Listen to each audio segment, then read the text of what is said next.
Hi everyone, thank you for being here. I'm really glad to be here. France is one of my favorite places to be in to do activism. Every time I've come to Paris, we had an amazing cube, and the energy of the activists is just always motivating me even more. This is my first time here in Avignon, so I'm really excited to do a cube. And I'm so glad to see so many people showing up for this workshop. Before we get into the workshop, I would like to tell you a little bit about the history of AV.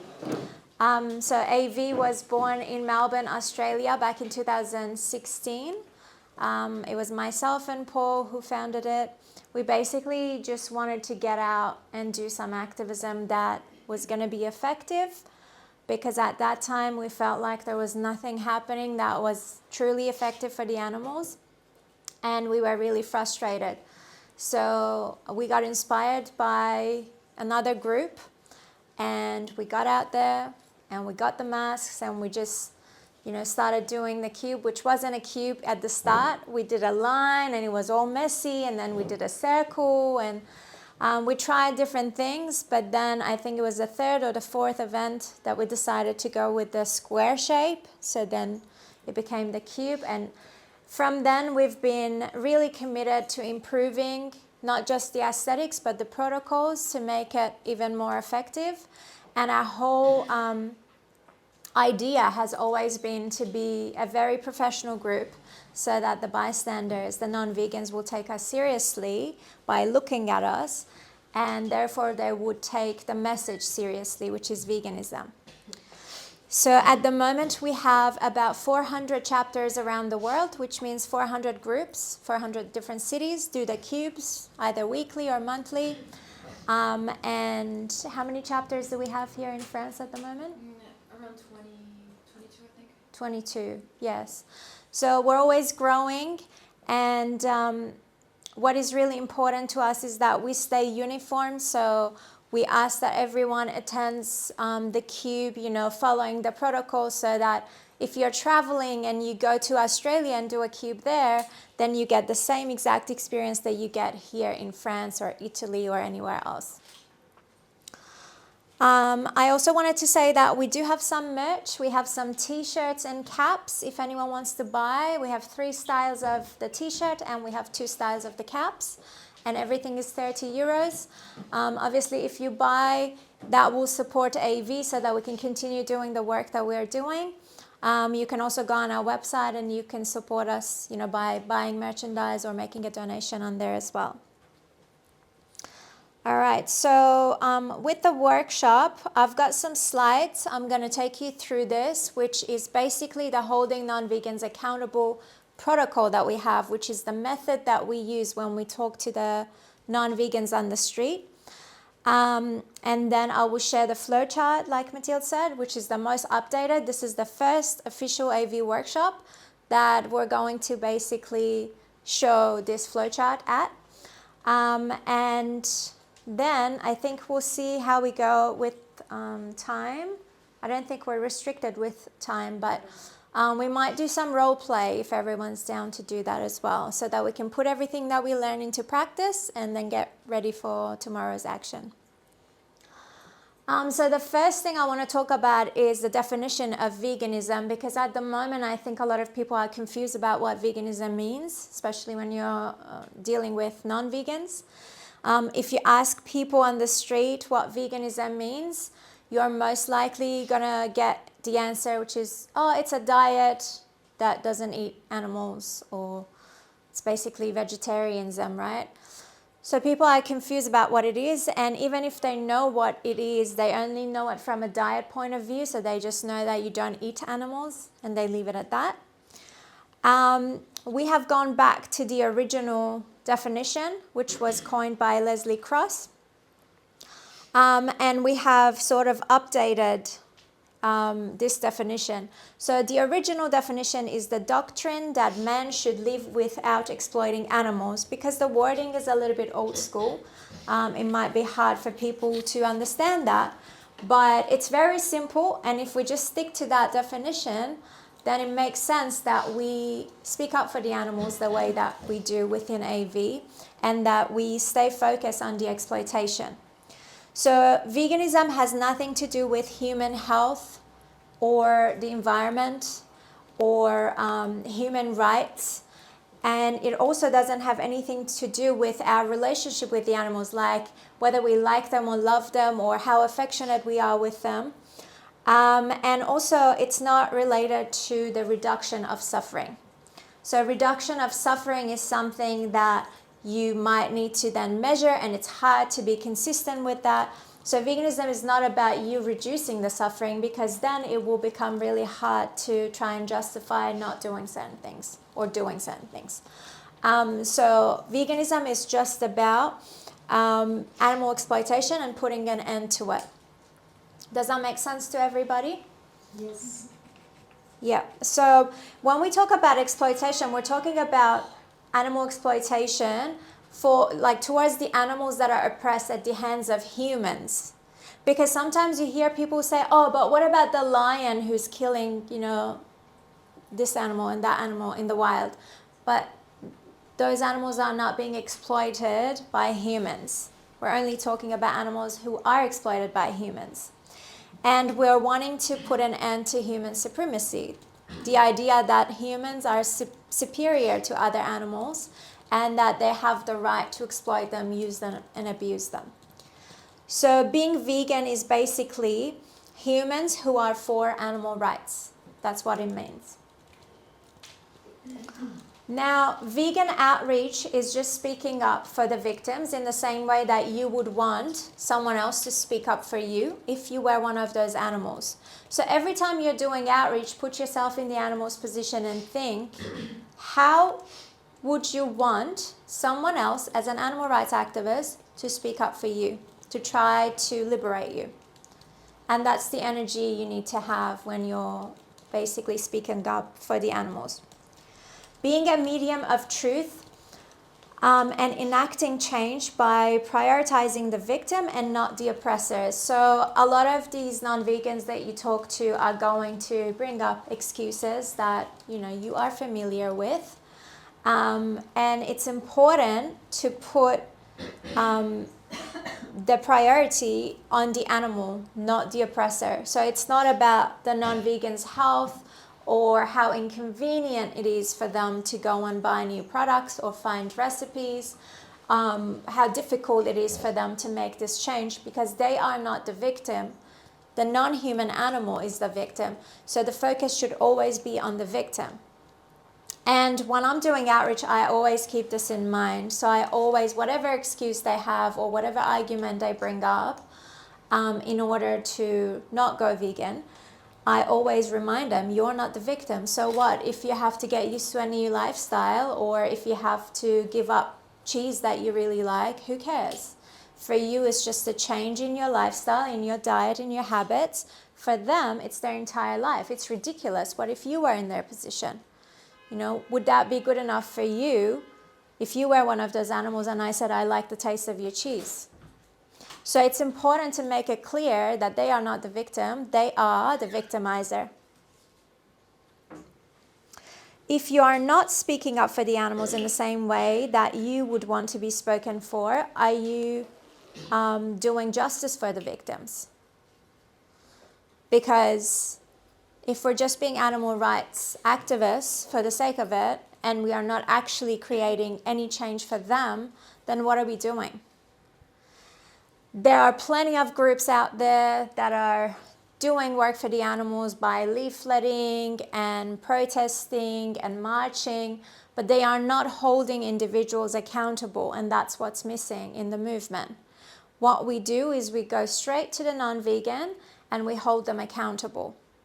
Now, it comes down to them being ready to receive the message. There's nothing we can do about that.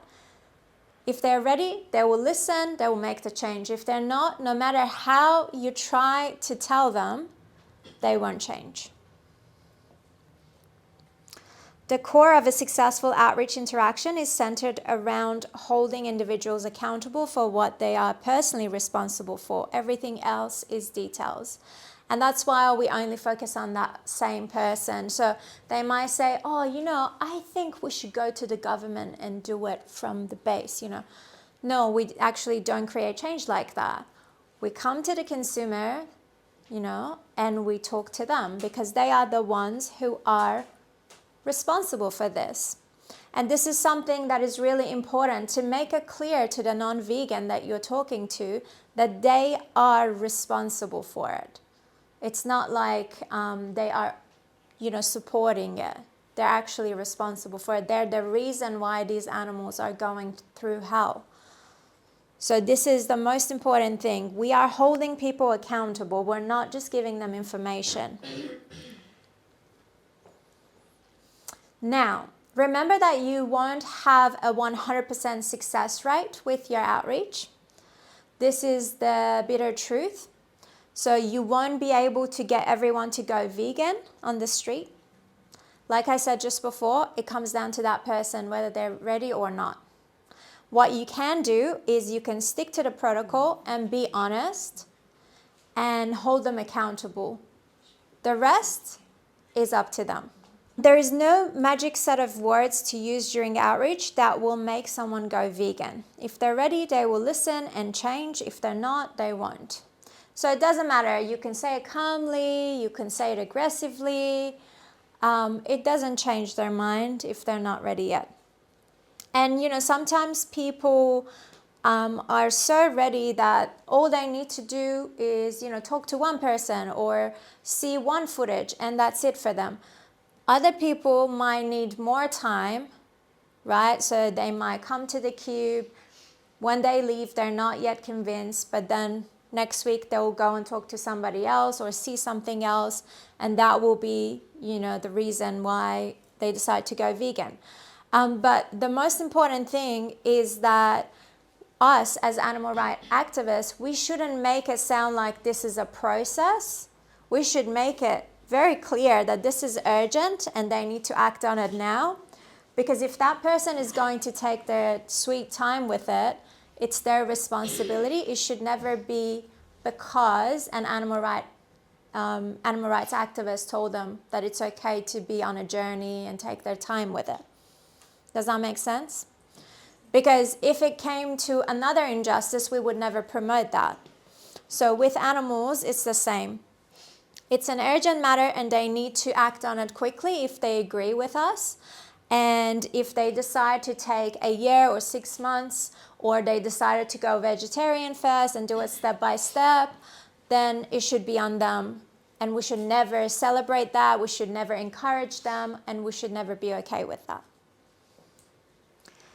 Your function as an activist is to hold the individual you're speaking with accountable for the animal exploitation they are responsible for. So as an animal rights activist at the Cube, that's our functionality when we're talking to people. Our job is to hold them accountable and put them in the victim's position. And that's all we need to focus on while we follow the protocol.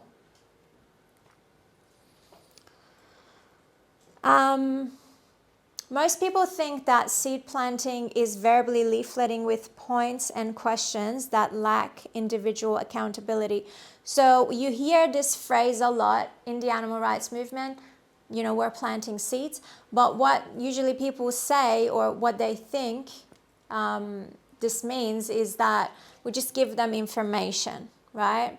And that's already happening. But that's not what we're doing at the Cube. Because that's already happening, because everyone has access to the internet, they have a phone, they can Google everything, they can use ChatGPT now. Like Mathilde was saying, it's so easy to find information on there. You can even ask for a meal plan. So if people want to research it, they will go and research it. And the information is already there. We don't want to be doing that. That's not what we mean by seed planting. What we mean by seed planting within AV is that the bystander leaves the Cube knowing that they are personally responsible for what we're showing on the screen. So if they have a problem with that, then they need to go vegan on that same day. That's what we mean by seed planting. So we need to make it clear to people that if they say that they are against animal exploitation, nothing less than being vegan is justified. Does everyone know what pandering means? Is there a word for it? Complaisance. Complaisance. Vouloir faire plaisir et se faire aimer, se faire apprécier. Right. So when you pander is when you are trying to be over agreeable because you want people to like you. You don't want to come across as someone who is disagreeing with everything.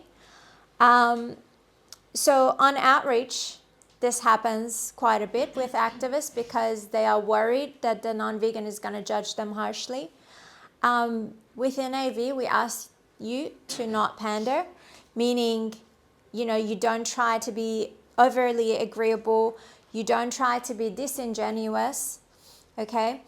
Pandering will cause non-vegans to lose respect for you as an activist, and you will lose control of the conversation because humans are smart. The non-vegan is also smart. They're going to realize that you're pandering, and they're not going to respect you because of that. They're actually going to lose respect because they can see that you're going back on your own points or you're being too soft because you're worried about them not liking you. So on top of that, you will lose the control of the conversation because now the non-vegan is the one in charge of the conversation. Non-vegans will manipulate you into thinking they gained respect for you when you pander because they are glad that you are not holding them accountable for the obvious. So it's a win for them, and you lose the conversation basically because then you're not in charge and you're making them feel comfortable. So what you need to understand is that this is a very uncomfortable topic, obviously, and it's normal for people to become uncomfortable and to react or respond in a way that is very, very emotional. They might get angry, they might raise their voice a bit, they might turn red in the face, they may sound like they're trying to defend themselves because it's a very uncomfortable position to be in because you're holding them accountable, and they immediately go into feeling guilt and shame because they know that they are responsible. So once you start to pander, then they feel more comfortable and they stop feeling those emotions. So it becomes more of a shallow conversation, and they can just throw any argument at you because you're not going to actually emphatically respond to it. As I said earlier, veganism is about justice, and it has nothing to do with whether you like animals or not, because whether you like them or not, that doesn't give them or doesn't give you the right to use them, abuse them, exploit them, or murder them, or pay someone else to do those things to them. If you don't go around beating children, you aren't instantly a compassionate individual. Refraining from injustice does not make you compassionate by default. So imagine if someone was going around kicking, little kids in the face. Well, we don't do that. That doesn't make us compassionate. We're just normal humans. It's just the same thing to do. And it's the same thing for the animals. So, humans might like some animals more than the other ones, but that doesn't mean they wish harm on the other ones. And that's why we should never focus on our relationship with animals, whether we like them, love them, or not. It's not loving, it's the right thing to do. It's simply sane and just. Telling someone the truth and holding them accountable is the most loving and respectful thing you can do for them. So a lot of times people say our approach is aggressive and we're forceful. But, when you think about it, we're being honest with people. We're holding them accountable, which is, again, an uncomfortable position to be in, but we're doing it respectfully. And when you're being honest with someone, you're actually doing them a favor by telling them the truth because they have the right to know the truth. Now, maybe they choose to walk away from the truth or look away from the truth. but it's the most loving and respectful thing to do, what we're doing. And the non-vegan can choose what they do with that information. But the approach is definitely not aggressive, especially when you put yourself in the victim's position. And again, think about how you would want someone to represent you or speak up for you if you were one of those victims. When you are being disingenuous, non-vegans see that your desire to be validated by them is stronger than your desire to defend animals, thereby making a mockery of animal rights. It's important to be honest with yourself and decide, what kind of an animal rights activist I want to be. Because if your desire for being liked is bigger than sticking to the protocol and being truthful with the public, then AV may not be the right choice for you. Because our protocol is about holding the person accountable and seeing yourself as the medium of truth. You're just a vessel, you're just a tool, you're there to represent the animals. So it's not about you. If that person likes me, if that person disrespects me, if they try to mock me, that shouldn't bother me. On the inside, it shouldn't bother me because it's not about me. Because I can see that they're doing all of these things so that they don't have to deal with the guilt and the shame that they're feeling.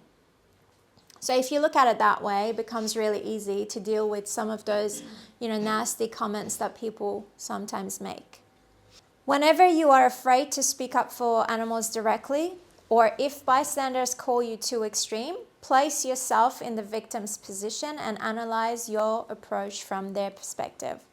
Like I said, just always put yourself in the victim's position and see if our approach is too extreme. Would you consider a respectful yet direct conversation too extreme if you were locked in a slaughterhouse?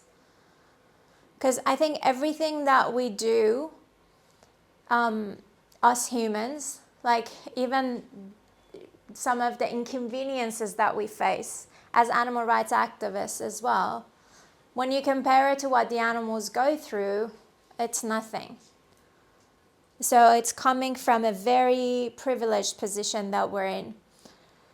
And if we just put ourselves in their position, which is really hard to do because it's impossible to feel what they're feeling, then it becomes really clear that this is the only approach to take. Speaking boldly is the most effective approach. When you don't speak boldly, it's implied that veganism doesn't need to be taken very seriously. You have to leave people feeling motivated. They need to feel like there is no other option for them other than going vegan. So again, when someone walks away from the cube, even if you don't think it was a successful outreach conversation, you want to make sure that they leave knowing that if at the start of the conversation they said they were against what we're showing, that nothing is possible other than for them to go vegan, to be aligned with that position. The animal rights violations are the only thing that is completely unjustifiable and should be the only thing to focus on during animal rights outreach. So we don't talk about anything other than the animals. We don't talk about health benefits of a plant-based diet. We don't talk about the environmental impact, positive or negative. And we don't talk about human rights or human-related issues. We only stay focused on the animals. Non-vegans may seem responsive to the health and environmental message, and that is likely because they're trying to deflect from the obvious and avoid being accountable for the murdered elephant in the room. So people are gonna bring up health and environmental argument, mostly health, because humans are selfish. And even when they bring up environmental arguments, again, it's for selfish reasons, because it's not like they need the environment for the animals to live in, for the non-human animals to live in. Humans want to continue living in a good environment, and they want for their children and their grandchildren to live in a good environment, and that's why they would, if they care, they would care about the environment. So that's why focusing on the environment or health is never going to achieve the same results in a conversation. Some activists think that, it's good, it's one way to get people to go vegan, but someone who decides to go vegan for their health, they're only staying focused on the diet aspect, because wearing animal skin doesn't really threaten or affect their health. It's only what they put in their body. So that's not even veganism, that's just a plant-based diet. And that's why we only focus on animals. We don't even know if environmental and health stats are correct, and there's no way for us to measure them accurately. So, and the other thing is, when people bring up these concerns or these questions, if you get into an argument with them, first of all, it's hard for us to know about the most updated, studies about every topic in nutrition or environment.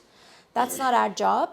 And also, there's always another one to debunk the previous one.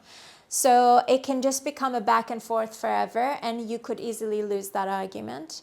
And you could spend half an hour just to talk about one topic.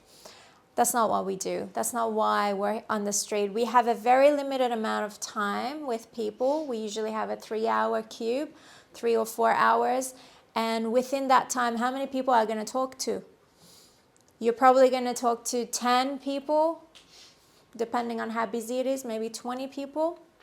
So if you want to stay within that one conversation that is more like a debate for half an hour, then you're going to be missing lots of opportunities with other people that could be more open, and you could get them to go vegan within 5 minutes. And, most people don't actually give a shit about the environment or their own health. This is really funny. Like recently when we were touring within Europe, this happened so many times, and we all kept paying attention to it. And then when we were debriefing, we all had stories to share. We would be talking to people that were extremely obese, and they looked very unhealthy, and then they would bring up health arguments, and they'll be like, oh, but what about protein? But I won't be getting enough this and that. And in my head, I'm thinking, like, are you serious? You don't look like someone who cares about their health. And of course they don't, but they think they can get away from this by bringing up those arguments. So if they don't care about their own health, and they don't care about the environment really, because the lifestyles that they live shows that they don't care about the environment, then why do you even take them seriously when they bring it up during an outreach conversation?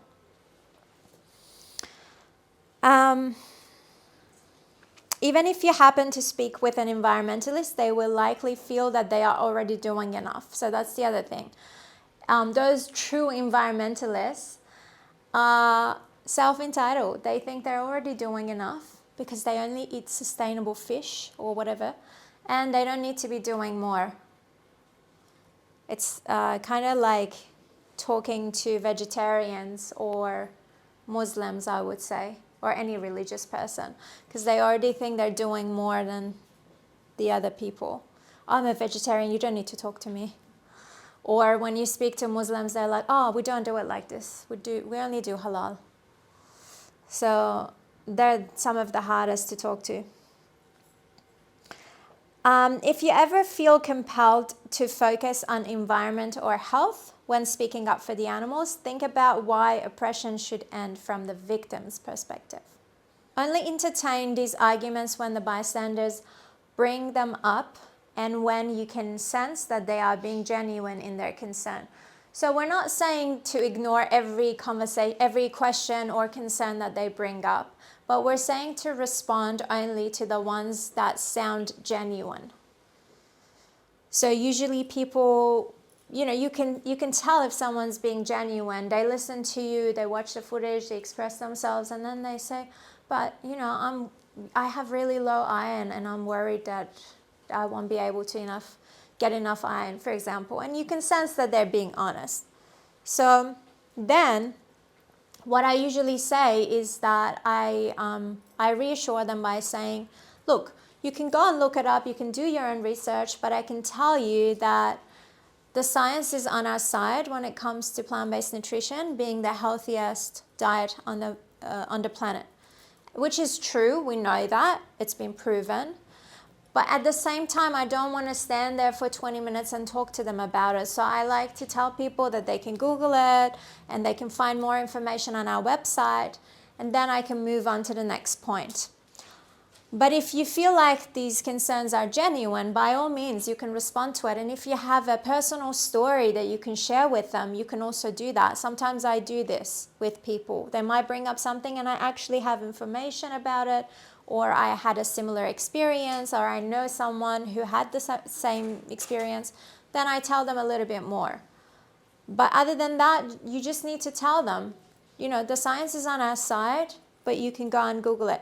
And what I like to also tell people is that, you know, unless you do your own unbiased research, how can you trust what your doctor tells you? You know, because they all go to the same school, so they're told a certain thing.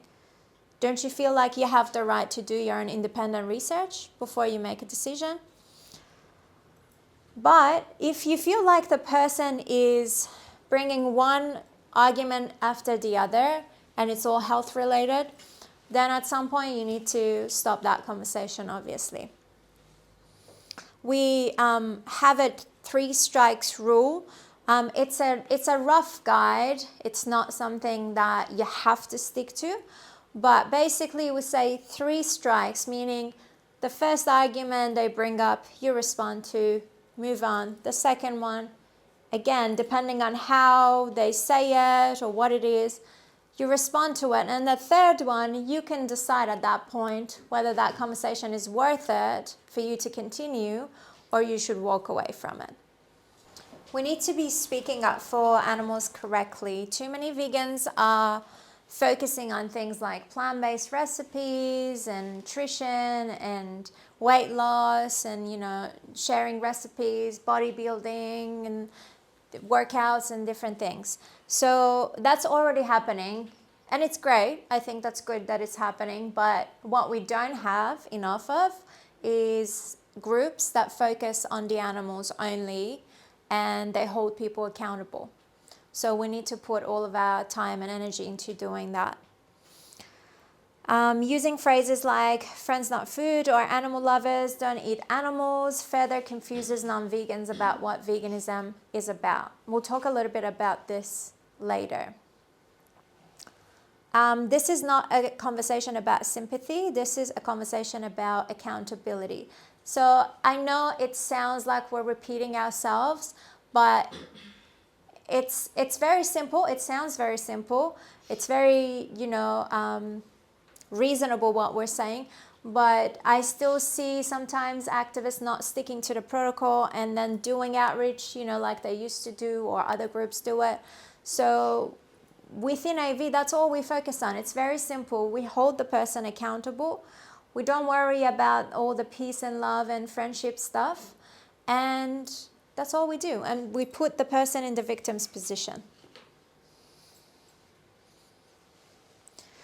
Now, sometimes people like to compare this injustice to other injustices, which is fine. We can do that if it makes sense.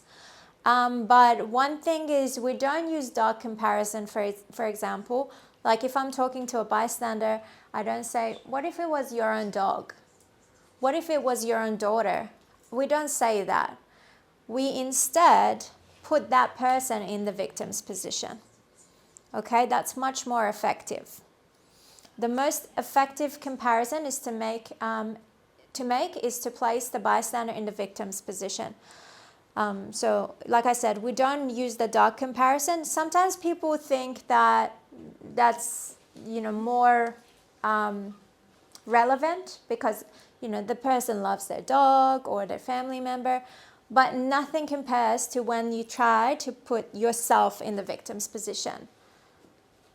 And this will just, this goes back to not leading with compassion. Again, it's not about compassion, it's about being sensible, right? It's common sense not to harm someone who doesn't need to be harmed. It's not about the love people feel towards animals, it's about the hate they feel towards the injustice they are responsible for. It doesn't come down to whether you can imagine your dog in a slaughterhouse, it comes down to whether you can imagine yourself in a slaughterhouse. Like I said, we have very limited time with people on the street.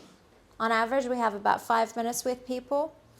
And it's important to manage our time really well so that we can go through the protocol, the steps that we have. And then obviously they might have some questions or they might want to bring up some concerns, so you want to respond to those.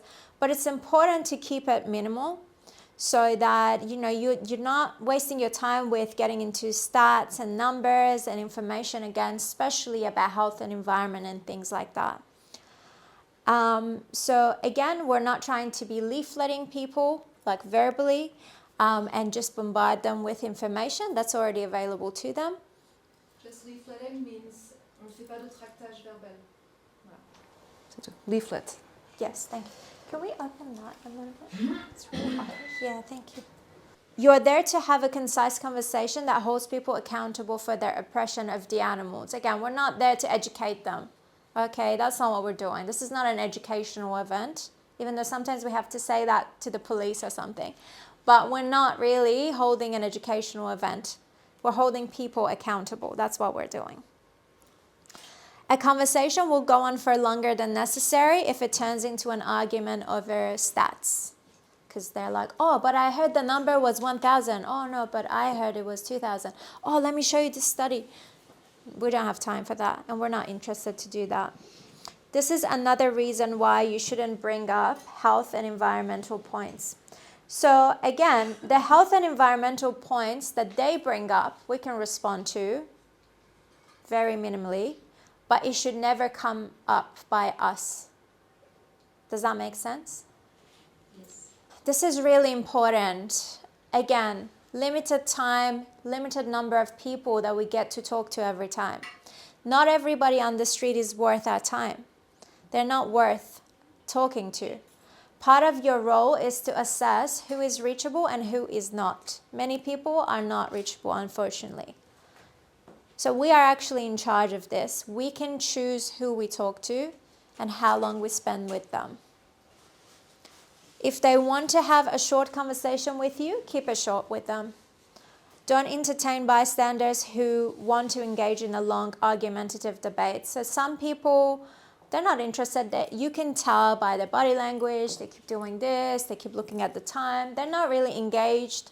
Let them go. Don't feel like just because they're giving you a half-assed presence, then you should spend more time with them. Let them go, move on to the next person. And on the other hand, sometimes people just love to talk. They don't care who they talk to.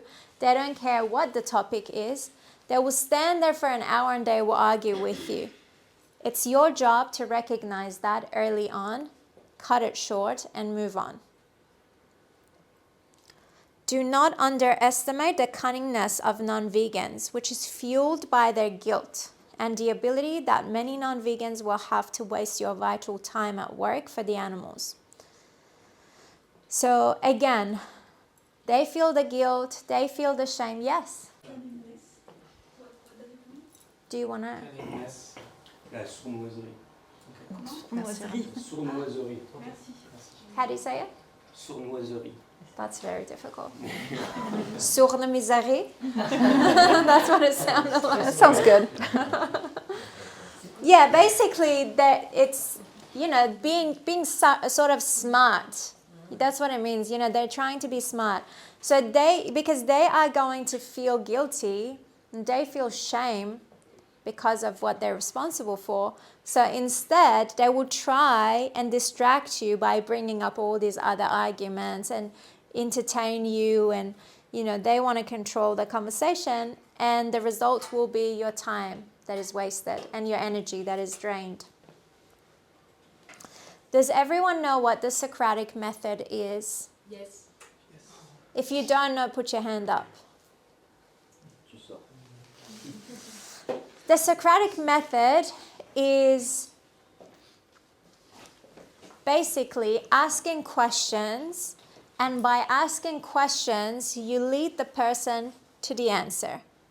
So instead of giving them the answer, you let them get to the answer by asking those questions, and they think about it, and that's how they get to the place they're supposed to get to. Socratic questioning is not a method, it's not like an approach. You can't say that's my outreach approach, because just doing that is not gonna get someone to go vegan. You'll be standing there all day asking questions and hoping. But it's a good communication tool that we can use, and we do use in our protocol. So it's something you can use within the approach that we have, which is asking questions to lead the bystander to their own conclusion, which is veganism. Why versus how? People already know how to go vegan because there are all these people on Instagram and Facebook and other social media platforms, and people can Google it. So knowing how to go vegan has become easier than ever before. Figuring out the nutrition, finding recipes, buying products, all of that. In order for people to feel the need to become vegan, they need to be held accountable for why they should do it. That's why we say why versus how. So why is more important, why someone should do something, because how they're going to do it, they're going to figure it out after. I myself decided to go vegan on the spot after watching footage from a fur farm. And at that time I didn't know. I researched, veganism, yeah, I know what that means. Okay, that's it, I'm going vegan. I didn't know nothing about it. I just knew I was going vegan. And then I figured it out, right? Then you learn, I need to read labels. Then I need to look up this and that. I didn't need anybody to hold my hand. So why do we feel like we need to do that to people? And back then when I went vegan, we didn't have as many products in supermarkets. We didn't have ChatGPT. We didn't have a lot of these tools. And many people have gone vegan 50 years ago that none of that existed. So that's proof that we don't need to be holding people's hands like babies. And we don't need to tell them how to go vegan. We just need to show them why, and they will figure it out. Focusing on the how is an insult to the victims and marginalizes the severity of their oppression. So again, putting yourself in the victim's position, how would you feel if someone was like, I need to first figure out how much protein I need to take and then I'll go vegan.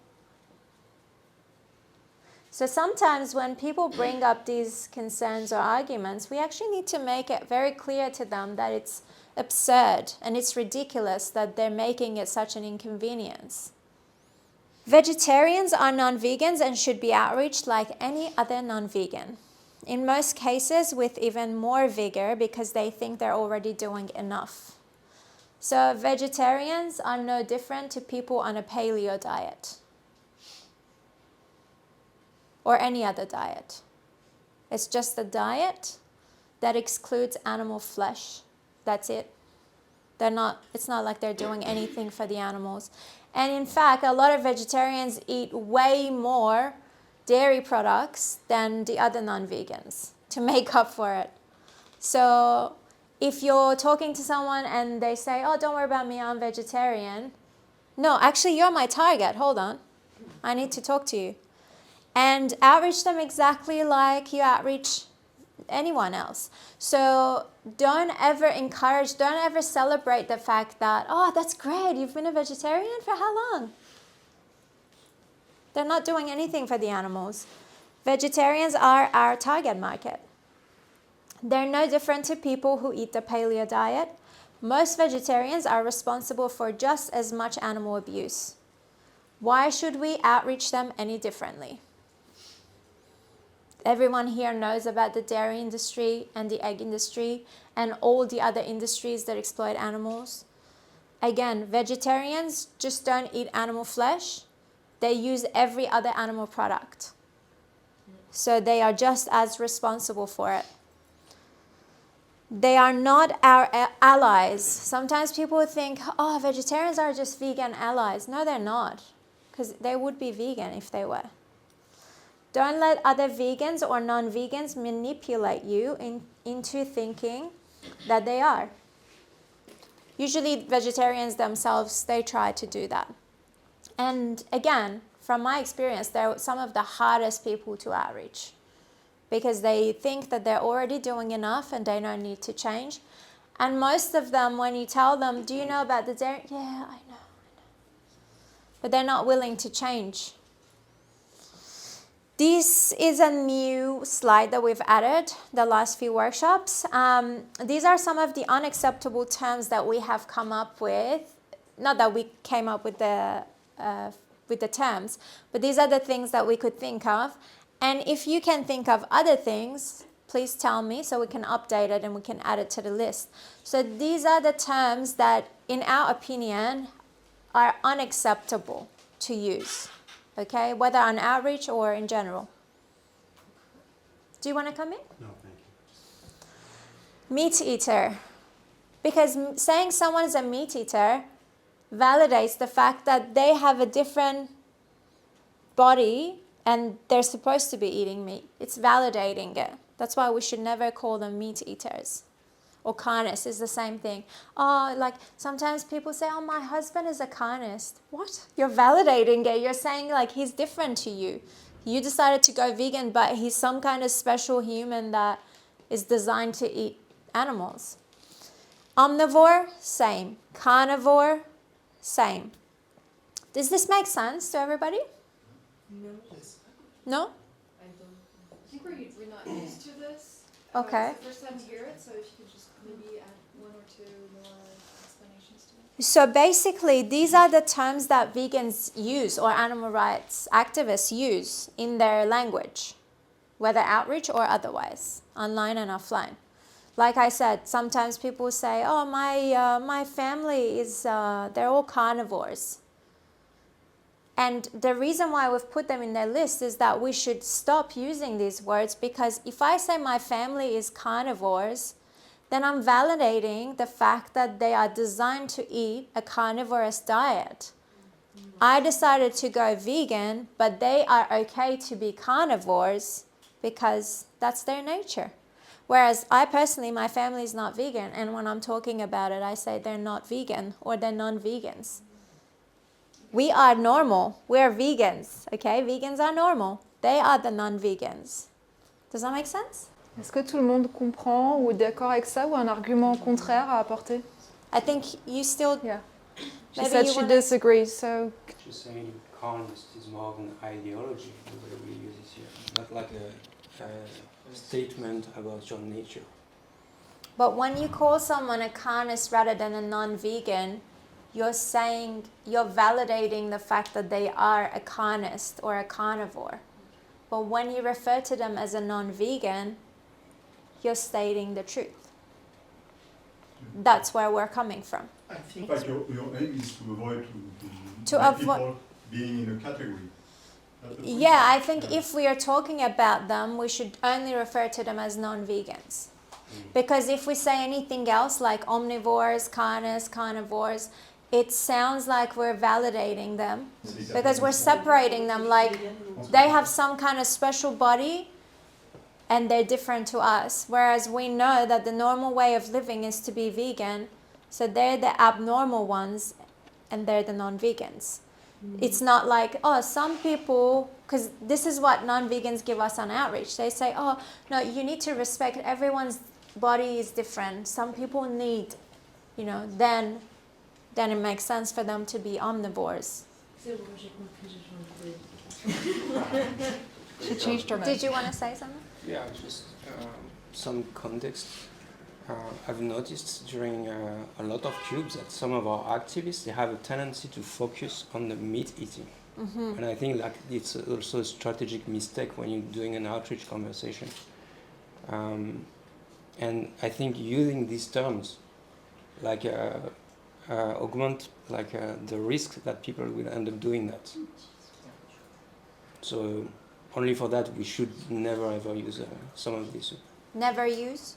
some of these terms. Yeah, like that's why military farmers, we're yeah. saying these are unacceptable. Like you said, I've heard this on outreach as well. Meat eater, or like they focus on the meat. When they're doing their outreach, they only focus on the meat. But again, we also have a problem with vegetarians. So saying meat, you know, you eat meat or eating meat causes blah, blah, blah. Then we're excluding all the other areas that the animals are exploited in.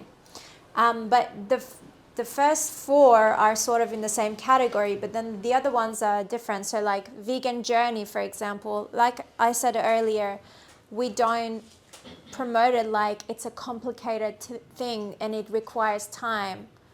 You know, for some people it might be, they need to be exposed to it more and more before they make that change. But we don't need to say it like it's a complicated thing. It's definitely not a journey. You can decide to go vegan and go vegan now. Doctors might say, oh no, you need to transition. But we are animal rights activists. We are speaking up for the animals. We're representing them. So it shouldn't come from us. So these are the terms that we should never use. Vegan journeys or baby steps. This is also a big one you hear, baby steps. For me, it's going to be baby steps. Well, there's nothing we can do about that, but we shouldn't say it. Or when they say it, we shouldn't say, okay, great, that's a good start. No, it's not. Because if someone on outreach tells you that they're going to be eating less meat or they're going to take baby steps and you make it comfortable, they will do even less than that. So let's say you make it super clear to them that there's nothing other than veganism they should be doing after today. If they decide to go vegan, you know, maybe it will take them another 1 or 2 cubes or other things to come across, and then they'll make the change, right? And you have done your part. You have made it super clear. You have held them accountable. But if they say, I'll do less, I'll eat less meat, maybe just once or twice a week, or I'll cut out meat, and you say, okay, that's a good start, and you make them feel comfortable, it will take them 6 months or a year or maybe more years. Do you know what I mean? Because whatever you say, they will do less than that. So it should never come from us. And plant-based. Plant-based is the diet, right? So we don't need to talk about the diet. And even the diet you can refer to as vegan, but what we need to do is we need to make it clear to people what the difference is, because a lot of times people, even on products, it says plant-based, and it's confusing for people. It's our job to clarify that for them. Okay?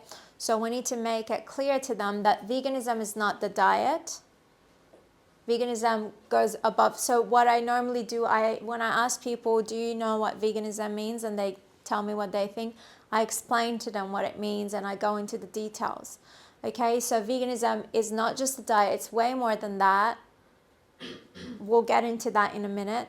But the plant-based, which is the diet, has nothing to do with our work. Does that make sense?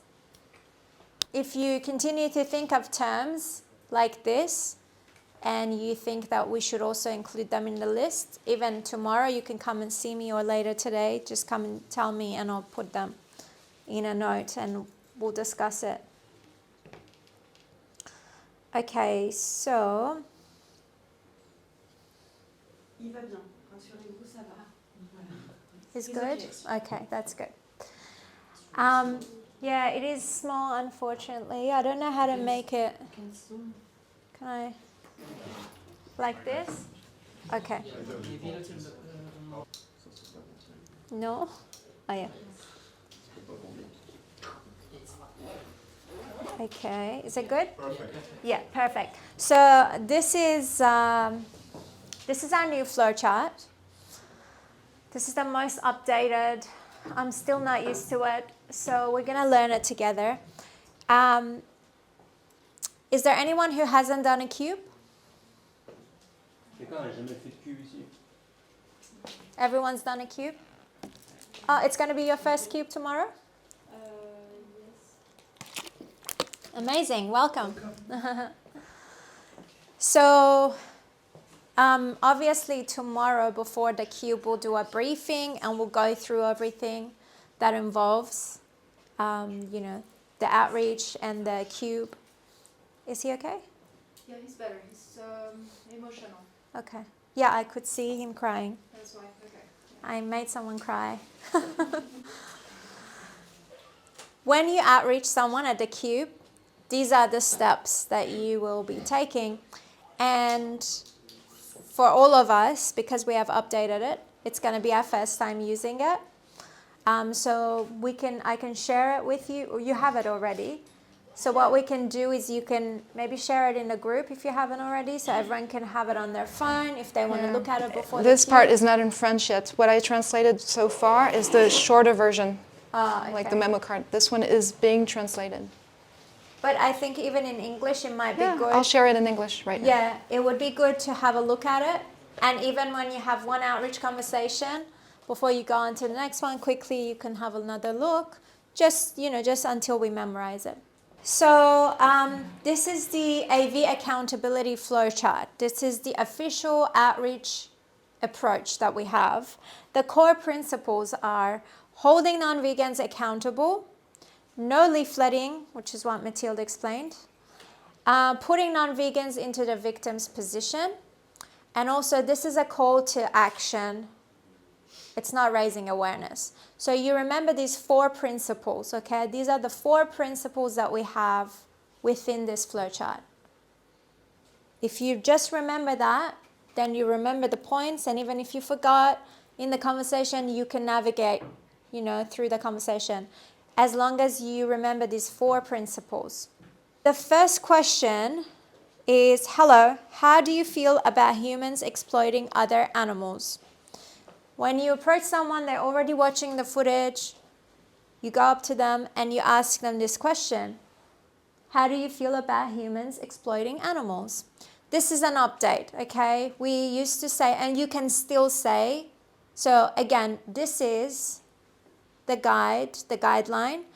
It's okay to change it a little bit. You can be creative with it as long as you don't change the core principles. Does that make sense? So the first question is this. Okay for you to also say, how does this footage make you feel? You can still use that. That's my personal favorite, okay? Because I like to get into people's hearts and see how they feel. But this is also good because you're asking them how they feel about humans exploiting animals. So from the beginning, 1, you're asking them about how they feel, and 2, you're bringing up the word exploitation, which is really important in our work because we don't focus on abuse, we don't focus on cruelty, and we don't focus on the killing. We focus on exploitation. That person might give you an answer, and they might say, actually, I don't know what exploitation is. Or, actually, I don't know what you mean. Then you can interact with them because it's always about whether they engage with you or they don't. If they're going to give you something to work with, then you go to the next step and the next step. If not, then you disengage and you walk away, right? Now, if they ask you what we're showing, this is the response. We are showing the most common forms of exploitation. Animals being exploited for their flesh, breast milk, eggs, skin, etc. This is like a thorough explanation of what we're showing. Again, I'm happy for you to say it in your own words as long as you stick to the principles. But if someone comes up to us, sometimes even you don't need to start the conversation because you're doing something, someone comes up and says, hey, what's this? Oh, you want to know what this is? And you tell them. But mostly we approach them. So once you explain that to them and they understand it, then you go into asking them, would you agree that we should respect other animals? Because we are also animals. The other animals, the non-human animals, should we respect them? This is also an update, using respect in there. Because like I said, it's not about liking them or loving them. It is about respecting them. Because if you respect someone, you don't take something away from them. You don't exploit them. So if we do respect them, if that person believes that they should respect them, then they shouldn't be exploiting them. And we put the question there early in the conversation. So would you agree that we should respect animals? Most people are going to say yes. But some people might say no. Then you can decide, which way to navigate. But when they say yes, then you can ask them, can you truly respect animals if you still consume their flesh, milk, and eggs? So you're catching them in the hypocrisy, because they're going to be someone who eats animals. They're going to be a non-vegan. And then they can give you an answer. A lot of times here people say, I think there's the right way to do it. And then you can respond to that argument. And if they say, sometimes people say no, then you can continue. So do you know the definition of veganism? This is also an update. So we're asking people if they know what veganism means, because what we recognized during the month in Amsterdam was that a lot of people don't know what veganism is. They still say, oh, you just don't eat animals.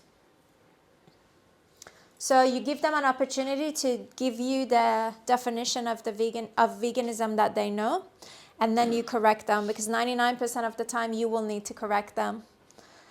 And the definition that we have, it's the ethical principle that humans should live without exploiting other animals.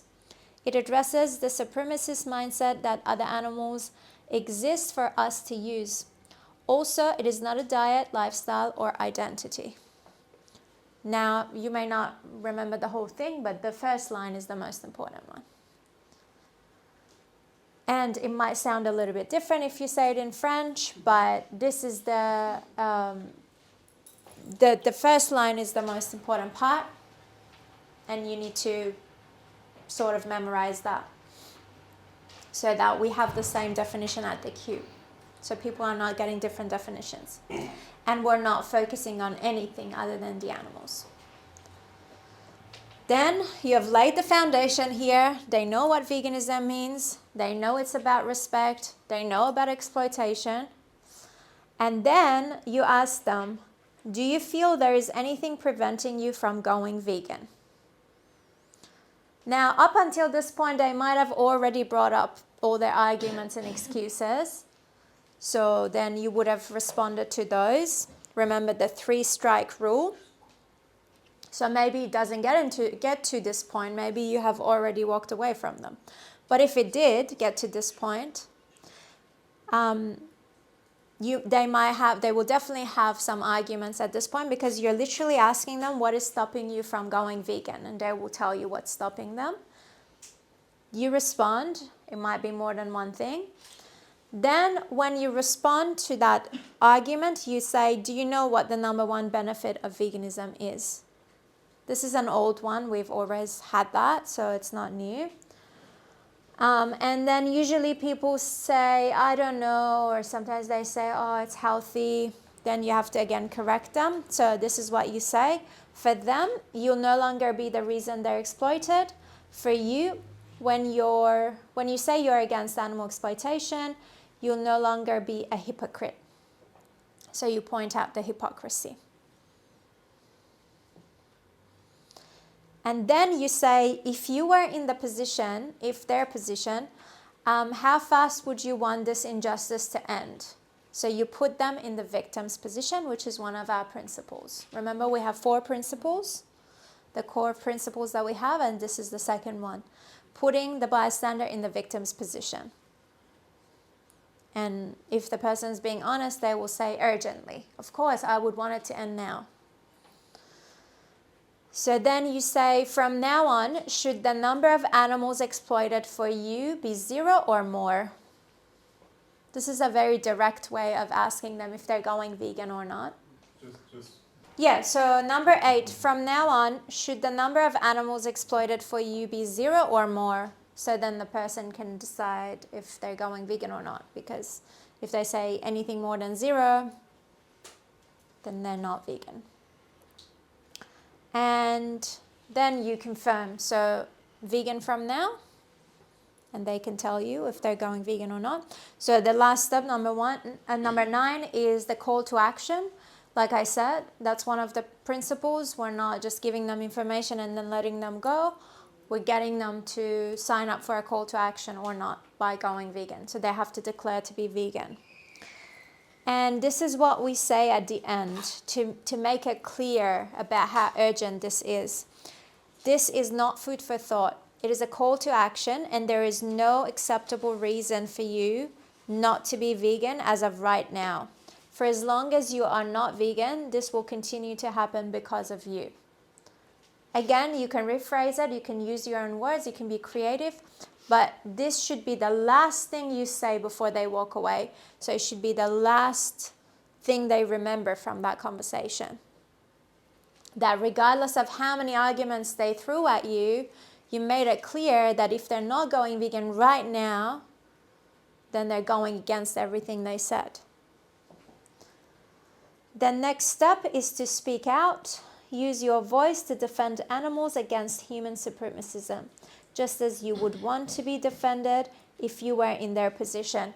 So we also want to get people to become active. So this is for both people to declare to go vegan and people that don't. So even someone who says, okay, that's it, you've convinced me, I'm going vegan today. Then you say, remember, you need to also speak up for the animals. And this is why we have this box at the end, because we need more people to speak up for them. And even the person who you don't think is going to go vegan, you can still tell them, you know, by going vegan, you're not actually doing anything. You're just leaving the animals alone. So you actually need to become active and speak up for them. So this is basically the protocol that we have. Just so we're on the same page, exploitation means using someone for any purpose that goes against their interests rather than respecting them. So this is for us. This is not something we tell people. This is for us to remember that exploitation, this is what it means. Sometimes when you use the word exploitation, people don't know the meaning, especially if there is a language barrier. So you may need to explain it to them. Throughout this whole protocol, people will bring up different things and they will have different arguments. Again, you can respond to them, remembering the 3-strike rule. But this is just some useful reminders for you. Confronting blockers. If you are in this position, would you accept this excuse? For example, I am talking to someone and they say, oh, you know, where I live, we don't have a lot of vegan options, and you know, the vegan food is more expensive. I can explain whatever response I have, then I can say this. If you were in the animal's position, would you accept this as an excuse? Again, putting the person in the victim's position. Testing open-mindedness. If this issue was resolved, would you go vegan today? I tested this multiple times during my outreach conversations when I was traveling. Like I remember I was talking to a couple and they were telling me that they lived in Nepal in like a very remote area, and they were telling me about all of this. And I forget, they bring up something that was really ridiculous. They said, oh, we thought rice wasn't vegan, or some idiot had given them the wrong information. They were saying all these things. Corn wasn't vegan, I don't remember. And then they also had some health concerns, but they seemed really genuine. And so I remember at some point I used this and I said, I promise you that once you look into it, you'll be convinced about what I'm telling you, because I was giving them information about that specific concern. But I said, let's say this is resolved and this is not a problem anymore. Would you go vegan then? And they were like, yes, of course. So this is a really good one. And it works. Identify all potential obstacles before moving forward. Is there anything else preventing you? So before you move on to the next step, you want to make sure that you've responded to all of their concerns, given they're genuine, and then you can move forward. Now, some more reminders. Allow watching footage to garner interest. So it's important not to approach people too early but also throughout the conversation, you want to invite them to keep watching the footage. Sometimes people turn away from the footage. Sometimes I allow it because otherwise they would walk away. And if I feel like they're interested, I would rather keep them there, even if they're not watching. So sometimes people say, oh, I can't even watch this, and they turn around. And I'll still talk to them. And then if I say, look, this is the dairy industry, and they're like, I really cannot, but I'm happy to talk to you, then I'm like, okay, that's fine. I'll make an exception. But otherwise, this is how I do it. I keep saying, see, this is the egg industry. See, this is what's happening. I explain it to them, and I encourage them to go and have a look. Also, if you're explaining the dairy industry to them, but the footage is not showing the dairy industry, you can maybe walk around the cube and find a screen that is showing that specific thing that you're explaining, because that always helps. Don't interrupt conversations. So this is something that we will cover during the briefing, but be respectful to other activists. So if someone's already doing outreach, don't interrupt. Also, we don't need 2 or 3 outreachers talking to one person. One person can outreach a group of people, that's fine. But you don't need more than one person to outreach the bystander. And the other thing is, if you're talking to more than one person, so if 2, 3 or more people, make sure you engage all of them. So you're not just focusing on one. Usually there is one that is more talkative, they're the main person. But try to engage the other ones by saying, hey, what do you think? How do you feel? And bring them into the conversation unless they're not interested and they show you. Otherwise, don't just, because that's also a lost opportunity if we ignore the rest of them. Not a social event. I think that this won't be a problem because I know the mindset here in France. Obviously, you know, we do the cube for 3 hours tomorrow, right? And we're just there for the animals, so 3 hours will go past very quickly. Then we'll have plenty of time to socialize and hang out. But at the event, we're just eyes for bystanders and waiting for an opportunity to talk. Do not validate non-vegans with handshake, fist bumps, or hugs. This is an update. I don't know if you've communicated this. Yes. You have? This is an update, and some people might disagree. But we have a reason for implementing this again, because, you know, when you do an event for so long, like we did in Amsterdam for a whole month every day, you notice a lot and you make a lot of changes and updates. And so we were observing things, we were getting feedback, giving feedback, and then we decided that this was a good update to make, because sometimes at the end of the conversation, even though the person's not going vegan, they go like this, and if we shake their hands, we're validating them. Like I was saying earlier, we don't want to be pandering because we don't care about being liked. So by shaking the hands of a non-vegan who is responsible for the worst form of exploitation, we're validating. So once we started implementing this, it was really cool, because when we're looking around, if we saw a handshake or a fist bump, then we knew that that person declared to go vegan, otherwise it wouldn't have happened. And in fact, in Prague, there was one activist who was outreaching this guy, and this guy didn't go vegan, but he went, hey man, but you're doing really good work, I respect you, and went like this, and the activist went like this and said, I'm not going to shake your hand because, you know, you're responsible for animal exploitation. In a second, this guy changed and he started yelling and screaming. He kept walking like he was 50 meters away from us, and he was like, fuck you, you're a piece of shit. Like, he was getting really angry. What does that tell you? So finally it was just hypocrite. Yeah, they don't actually respect our work, because if they did, they would be standing with us, right? And what I did, I actually walked up to the activist and I shook his hand. And that pissed him off even more, so he started swearing at me as well. That was fun. But that was proof that we did the right thing by implementing this, because, again, we're not there to gain respect from the public or be liked. So why do we care? And with the protocol that we have, like I said, we don't want you to be disrespectful to people. We don't want you to be aggressive. But just be firm, be confident, and speak up for the animals how they deserve. And don't pander. So if the person is not going vegan, you have no reason to be like, hey, good job. What are they doing to deserve that? Or to give them a hug. If someone's going vegan and they're emotional, I always offer to give them a hug. But otherwise, I have no reason. And so if someone is trying to shake your hand, you can literally tell them, I'm not going to shake your hand. You're an animal abuser. You exploit animals. Whatever you want to say. But remember, you also don't need to explain yourself to people. You can literally walk away.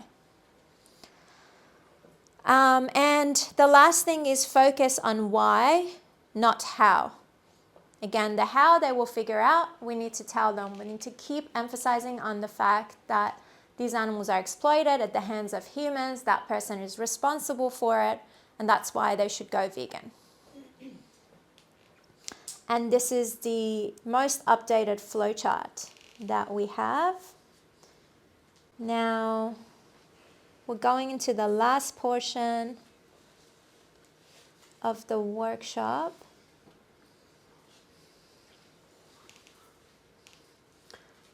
How's everyone feeling? Tired? Is it getting too hot over there with the sun, or is it good? All right, this section is going to be much shorter, so we're going to move through it quick, and then we can do some role play as planned. And also we'll do a Q&A, of course. So everything that I explained up until now is a part of our Holding Non-Vegans Accountable protocol and is expected of you at the Cube. So just like we ask that you wear black at the Cube and we all use the same mask, we ask that everyone follows the same outreach protocol if they're talking to a non-vegan. Everything I'm going to discuss from now is an add-on. So it's not expected, but it will help your outreach become better and more effective. Does that make sense? So the first thing is our interaction with the public, which should happen like a normal human being. We don't need to be sounding like a special person. We don't need to be sounding like robots. Just interact with the public how you normally do.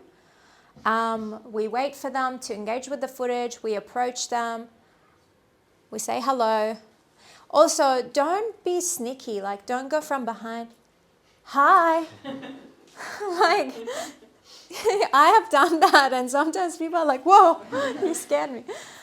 Don't do that. And also don't be like timid, you know. Just be confident. Hi, you know.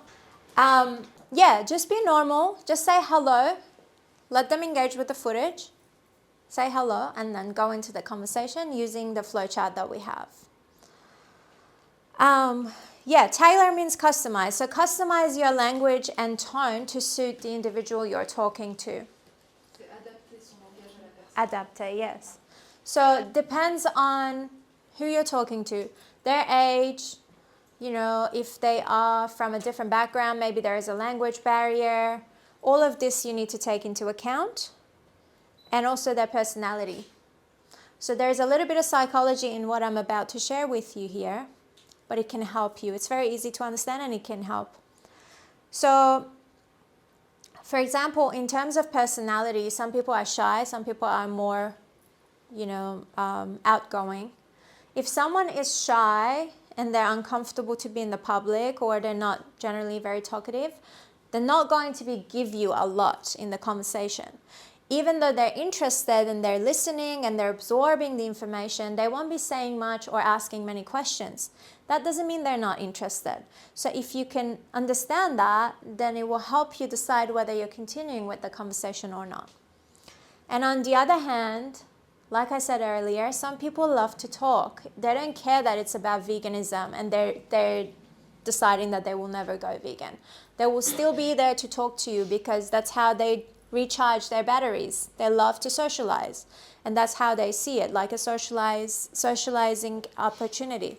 So they will stand there and talk with you, and even though they'll bring up arguments and they listen to you, they're not absorbing anything. So if you notice that, then you may decide to cut that conversation short. That's what I mean by personality.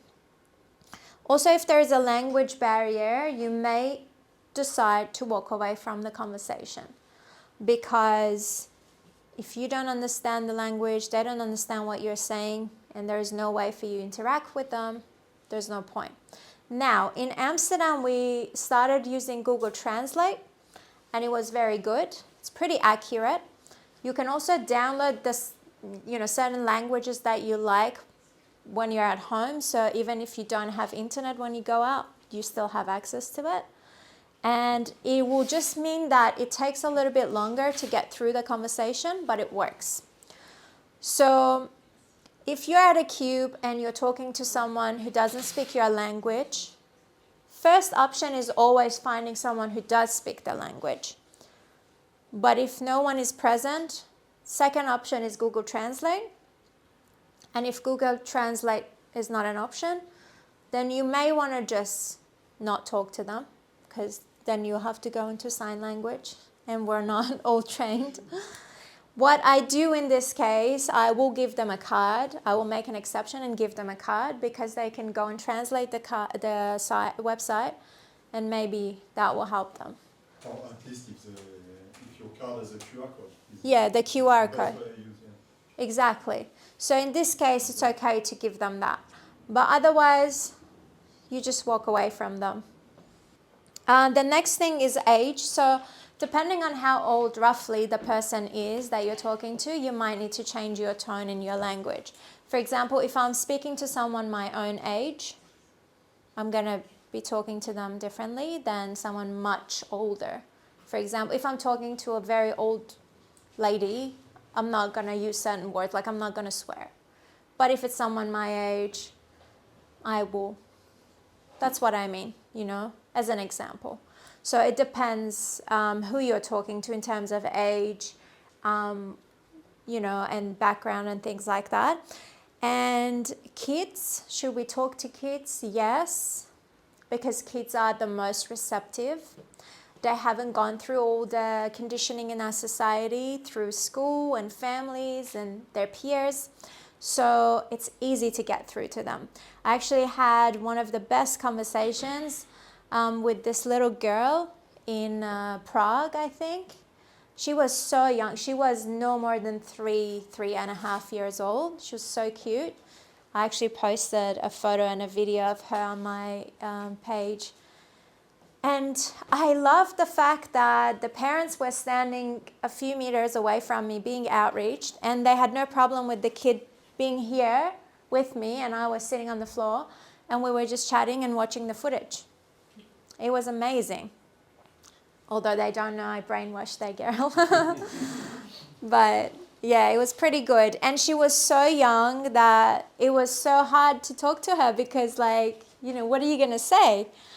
But that's the thing. When I say adapt your language to suit that person, you can't be talking to the kid and be like, so do you understand that you're being a hypocrite because you said you're against animal exploitation?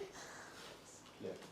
So this little girl, she was watching the footage and she was getting really angry, like she was doing this. And I explained to her what we're showing. She was like, no, this is not good. When I see a dog, I like to help them. This is how she was talking. And then she did this cute thing that she was doing this like a rabbit jumping around. She was like, I like cute little animals. So then at one point, I made it clear to her that any animal that people eat, for their flesh or what comes out of their body, I was breaking it down in the most, basic sort of language for her to understand. So you use your best judgment, but I think we should definitely talk to kids if they're around, if they're open, and if the parents don't take them away from us. Yeah, we should definitely talk to them. Teenagers is a different story. They're much harder to talk to these days. But yeah, kids are so much easier. But And most of kids are not hypocrite yet. yeah, not yet. Yeah, they're not programmed yet. So then body language is the next thing. So body language means everything that we do and the bystander does. And we need to be mindful of our body language, but also their body language, right? And I will get into that in the next slide. Now, with the flowchart that we looked at together, we want you to use your best judgment and common sense so that you can navigate through the conversation using the flowchart. So have the flowchart in the back of your mind, all the steps, but use your best judgment. Read the room and pay attention to the nuances, and do not sound like a robot. I sound like a robot, continuing to say, do not sound like a robot. But I say this because sometimes people think they need to be focused on step number 1 to 9, and they lose, what's happening in front of them. So if you're too focused on, what should I say next? What was the next step? Then you're not present in the conversation, okay?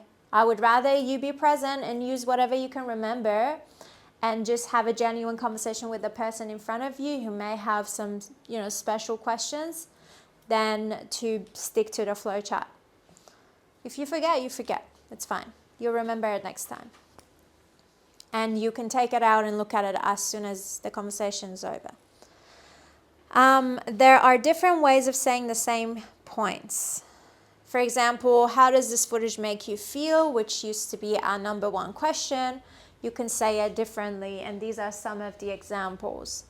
So, for example, if someone is already showing some emotions, like they're crying, would they look shocked, or as soon as you go up to them, they say, "This is making me angry," then it's stupid to ask them, "How does this make you feel?" So this is what we mean by reading the room and, paying attention. So sometimes you need to change the sentences a little bit so that you don't sound like a robot. Body language, like I said, is our body language as well as the bystander. The best body language for us is to have our hands behind us because it shows openness. And if you're standing like this is like a closed off sort of gesture. So it doesn't show that you're open. This is a really good one. You can have your hands in your pocket as well, but as long as it's not like too chill and it doesn't look too casual. But I prefer to be like this. Okay? And also with your posture, try to have a nice strong posture. We say this for when you're standing in the cube, when you're holding the TV, but also when you're doing outreach. Stand tall and be confident, because when we're slouching, it seems like we're not confident, and people can feel that. Remember, they're very, very smart. So if you're standing like this, looking up, and you sound confident, then they're going to take you more seriously, right? They're going to give you less shit. Let's just say that. So you want to come across as someone who is engaged, who's open, and who is inviting. You want to invite people to come to you and have a conversation. You don't want to be someone who seems unapproachable. And also for the bystander, you want to look at their body language and what they're doing. So sometimes people might seem very closed off if they're like this, and they're doing a lot of this, and they're coming up to you, and they're taking up all the space. It's important to also be aware of that. So you don't want to be too far away from, I don't want to be here trying to outreach you. Hey, how are you? This is too far. Social distancing, we used to do it. It's fine. We don't have to do it. We also don't want to be too close to someone because it's not very pleasant. So have some space, but also a comfortable space so that neither one of you needs to be yelling. Okay, you can comfortably hear each other. And if they're getting angry and they're coming too close to you, then you need to go back, but also don't show any signs of being scared. Okay, if they're getting a bit in your face, just stand tall like this, like he does it best. Yeah. Arm positioning, posture, hand movement, and eye contact is stuff that you can think about and be aware of when when you're doing outreach. So with your arm positioning, like I said, this is the best. And I try to, well, I don't try actually, it's something that I just do. I use my hands. So if that's what you do naturally, do it, but be mindful of pointing. So pointing is not very nice. Try to avoid that. And then eye contact is important. And I'll give you one very useful tip for eye contact. If you're talking to someone, let's say I'm outreaching Luca, when I'm talking to him, I'm doing the talking, I can look around, I can make sure the cube is running smoothly, I can, look at everything and then come back to him. But when he's talking, I should be looking at him and giving him eye contact, because doing that shows him that I'm engaged and I'm respecting him and I'm listening to what he has to say. If when he's talking I do this, then that shows that I'm not engaged or I'm not interested, okay? So when I do the talking, it's okay to look away and come back. When the bystander is doing the talking, it's the correct thing or the right thing to look at them and keep eye contact with them. This is very basic communication tip. Do's and don'ts of outreach. We don't want to, again, leaflet people. We don't want to bombard them with data and scientific facts, especially about medical, nutritional, or environmental topics. And we already talked about this, but it basically just goes above their heads because there's too much information available at the moment, and it's just not our specialty. A good productive outreach conversation has a good balance between lecturing, questions, and silence. So these three elements need to be present in an outreach conversation. What I mean by this is lecturing, basically, I don't mean literally lecturing, but I mean me doing the talking as an activist. Then the questions are the ones that I ask, but also the bystander might have for me. And then the silence. Silence is needed. Sometimes you need to pause, let the footage do its magic. And also when you say something, when you respond to an argument, pause, let it sink in, let them process it. If you're bombarding them with information and they don't have time to digest, when they walk away, they won't remember all of it. So let it sink in, let them digest the info before asking another question or making another point. Making sure that the information that you give them is heard and understood. When you ask them a question, making sure that they understood your question, let them answer, listen to their answer. If it was absurd, don't be fake, don't say, that's a really good question. Like if someone says, oh, but don't plants have feelings? That's a great question. It's not, it's dumb.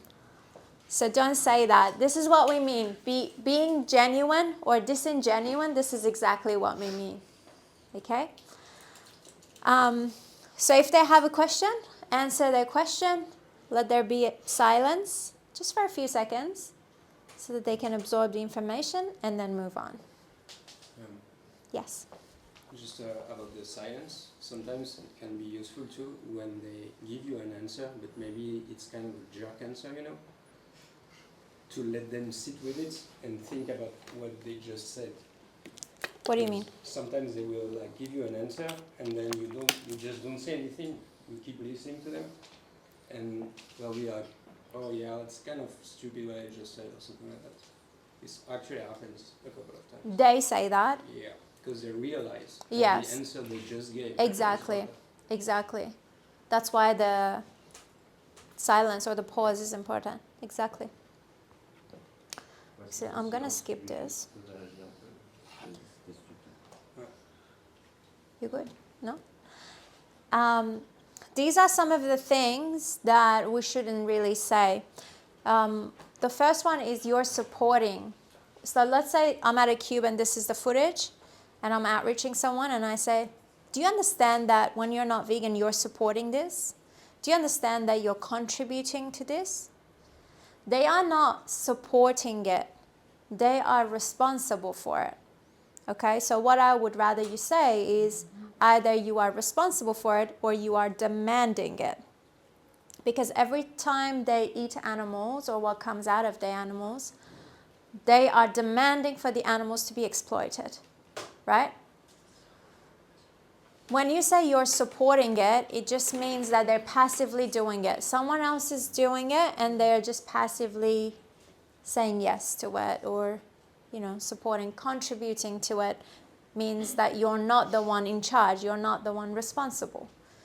Again, this goes back to holding them accountable. So if you know that you have been saying supporting or contributing, I ask you to try it tomorrow. Instead, say you are demanding this or you're responsible for this, and then give me feedback. Vegan versus plant-based diet, we already touched on it, so I'll just quickly cover this. Our job as animal rights activists is to correct the language and address the confusion. As I said, there is a lot of confusion around this in our society, and it doesn't seem like it's getting better, because I feel like the media is doing such a good job as creating more confusion in the movies and TV shows and ads and things like that. So it's our job to correct it. We want to make sure that people don't see veganism as a diet anymore.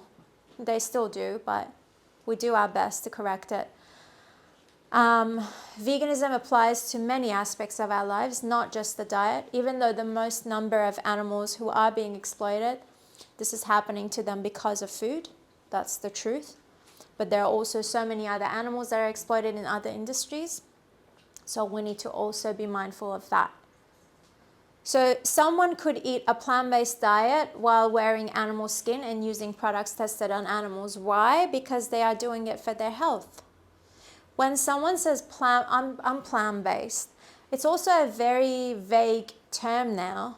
It doesn't always mean fully plant-based. A lot of times it means mostly plant-based, because someone could say, yeah, I'm actually plant-based, and then 5 minutes later you find out they eat honey, and sometimes they eat wild caught fish and whatever else, backyard eggs, and they call themselves plant-based. So what is it?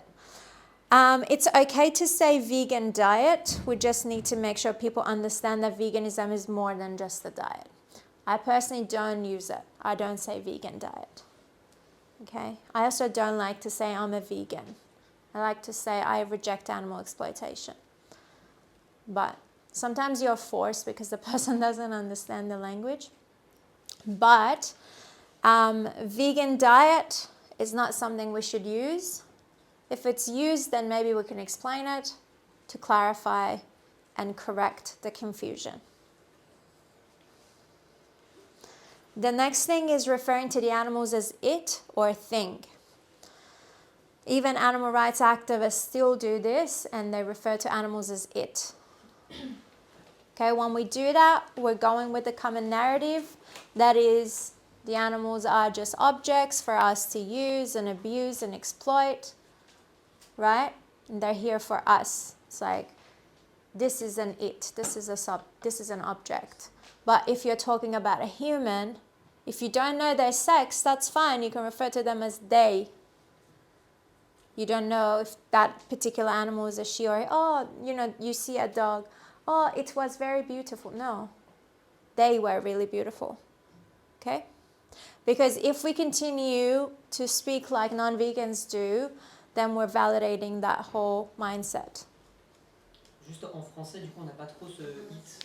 C'est plus, on dit pas une chose, mais on l'entend Yeah, pas trop. true. C'est quelque chose qui est plus pour quand on parle en anglais. Yeah, true. En français, on dit pas, il n'y a pas de it. Exactly. You guys are lucky. Ouais, par exemple, Mais on peut Le quand même. meilleur en fait. par exemple, pour dire But the thing is, I don't think we need to humanize them either, because they're non-human animals. It's not about humanizing them.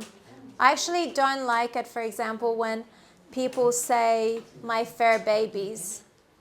You know what I mean? I personally don't like it. Like, people who have dogs at home and they take care of dogs, and they say, I'm a dog mom.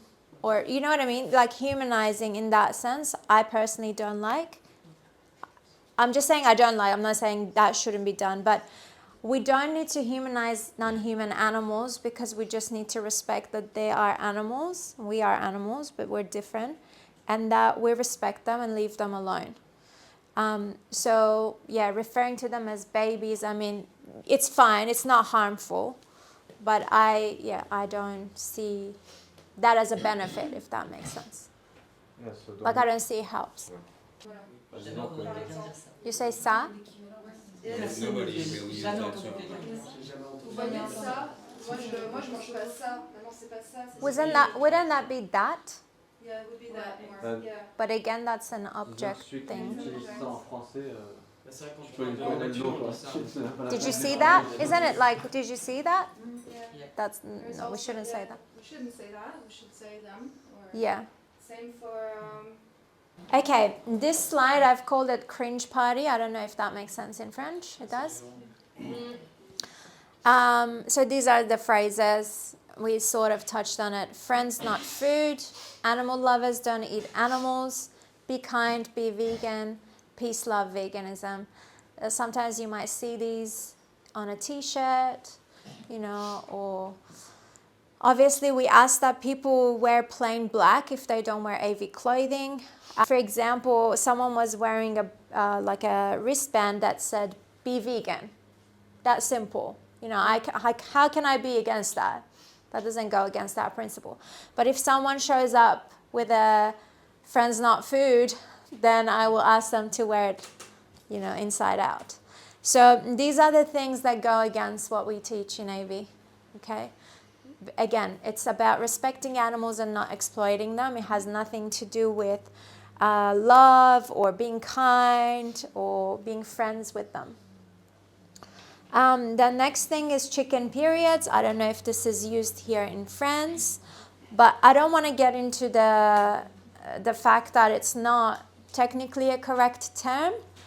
I actually want to focus on the fact that when you say you're eating chicken periods to someone instead of eggs, you're actually bringing up a health argument, because you're focusing on the fact that something that comes out of a chicken's ass is disgusting for them to eat, and therefore they should not eat it. So people already know they're eating all kinds of animals, you know, inside and out of the animal body parts that are processed into whatever food. They are already well aware of that. They eat, you know, all kinds of disgusting things. So our issue with this is that this is a health argument. If you try to say something is disgusting, why is it disgusting? It's a health argument. Can you stop referring to eggs as? C'est pour ça qu'on How do you say disgusting? Yeah, that's what he just said. Dégoûté. Dégoûté. Yeah. Yeah, so if you bring up any argument about something that is disgusting, you're focusing on the health aspect. Because from a health point of view, is disgusting. Let's say a meal had gone bad and it had flies over it, then it's disgusting for me to put that in my body. So when you say something that comes out of a chicken's asshole is disgusting to eat, or sausages are disgusting to eat because they're different body parts of the animal, then you're focusing on the health argument. Does that make sense? Yes. Yeah, exactly. It's about hygiene. Hygiene is about health. I think we can skip this, given it's not relevant to the cube. And that's it. That's the end of the AV Masterclass. We can do a Q&A if you have any questions, and then we can do some role play. Any questions? I have one, but not deep thing. It's about body language and arm positioning. Yes. You said it's better on the back, but I think I'm doing right, but I prefer Like this? like that. Yes. Yeah, I think that's also fine, because it's usually this one. So I'll just repeat it for the recording. I'll repeat what the question was, which is about the hand positioning during outreach. So when we say this is showing a sort of closed off posture, I think this is different, because this is more relaxed. So this Do you is agree? okay. I don't Yeah. look too much like a bodyguard or something like that. No, I don't think so. What do you think? No, I think this is fine. Okay. Yeah. I have a question. Yes. When you end a conversation with a child, how do you end the conversation? You don't tell him if you're not vegan, you're responsible for this. How do you end the So conversation? when you talk to a very young child, it's a totally different flowchart, right? You have to create your own. It's impossible to go through that. But I will share what I did with that little girl because it was the most recent and it was a really good one. I actually didn't record it. It would have been good if it was recorded.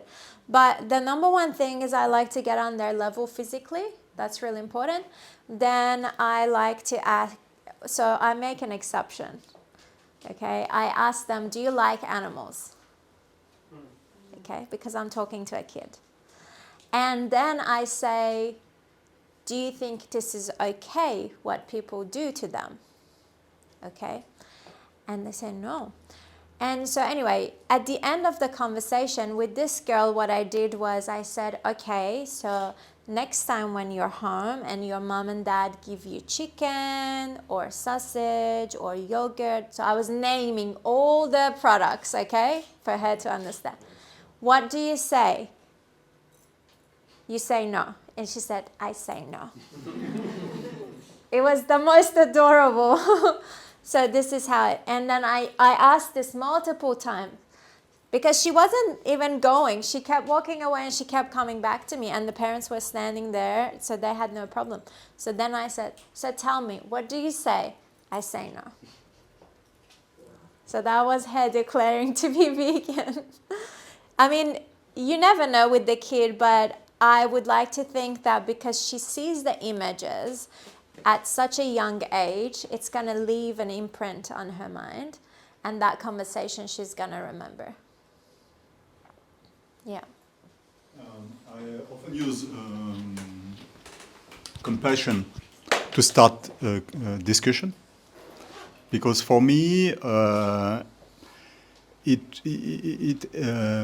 able to select the people that have the most chance to change.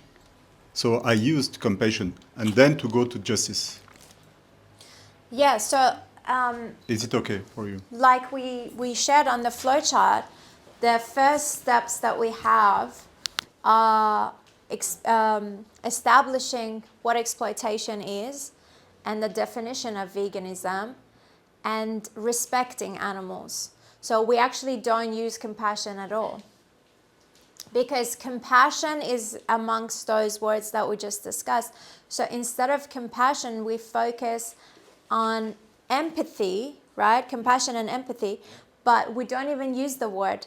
We use it by indirectly by asking those questions, by putting the oppressor in the victim's position, because empathy means just that, right? When you empathize with someone, you put yourself in their position and you feel their pain, right? So instead of saying those things, you actually get them to feel that and put themselves in the victim's position. And the focus is on exploitation and on respect. So we actually never use the word compassion at the Cube. Yes. Moi, je vais le dire en français parce que, voilà. C'était une question, on en parlait avec Cyril justement, comment dans le monde entier on peut sensibiliser les gens, parce que les Français, les Espagnols, nous sommes des Latins, on n'est pas pareil que les Anglo-Saxons, qui ne sont pas les mêmes que les Asiatiques, on n'a pas les mêmes approches, donc est-ce que c'est pas quelque chose à travailler culturellement, les approches? Parce que si on est trop brutal, je pense avec un Français, eh ben, il va être brutal aussi, alors on essaye de rentrer un petit peu dans le jeu avec lui pour psychologiquement, voilà, être pas dans la compassion, mais pas de le faire sentir comme une merde. Je sais pas si c'est clair, même en français.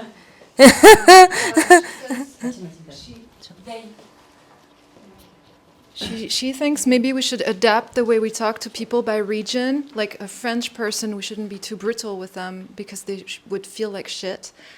And so we should adapt to the country. Like, yeah.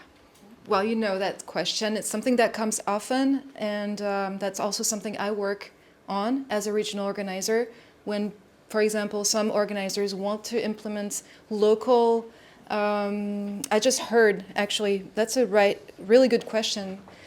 I heard that one chapter is using local images, not AV images, global, international. That's also why I started my introduction with saying that it's a universal matter without frontiers. And that's why AV exists, is to make a protocol that is applicable to everyone, even if you're shy, not shy, and you can talk to anyone, whatever the region, the country.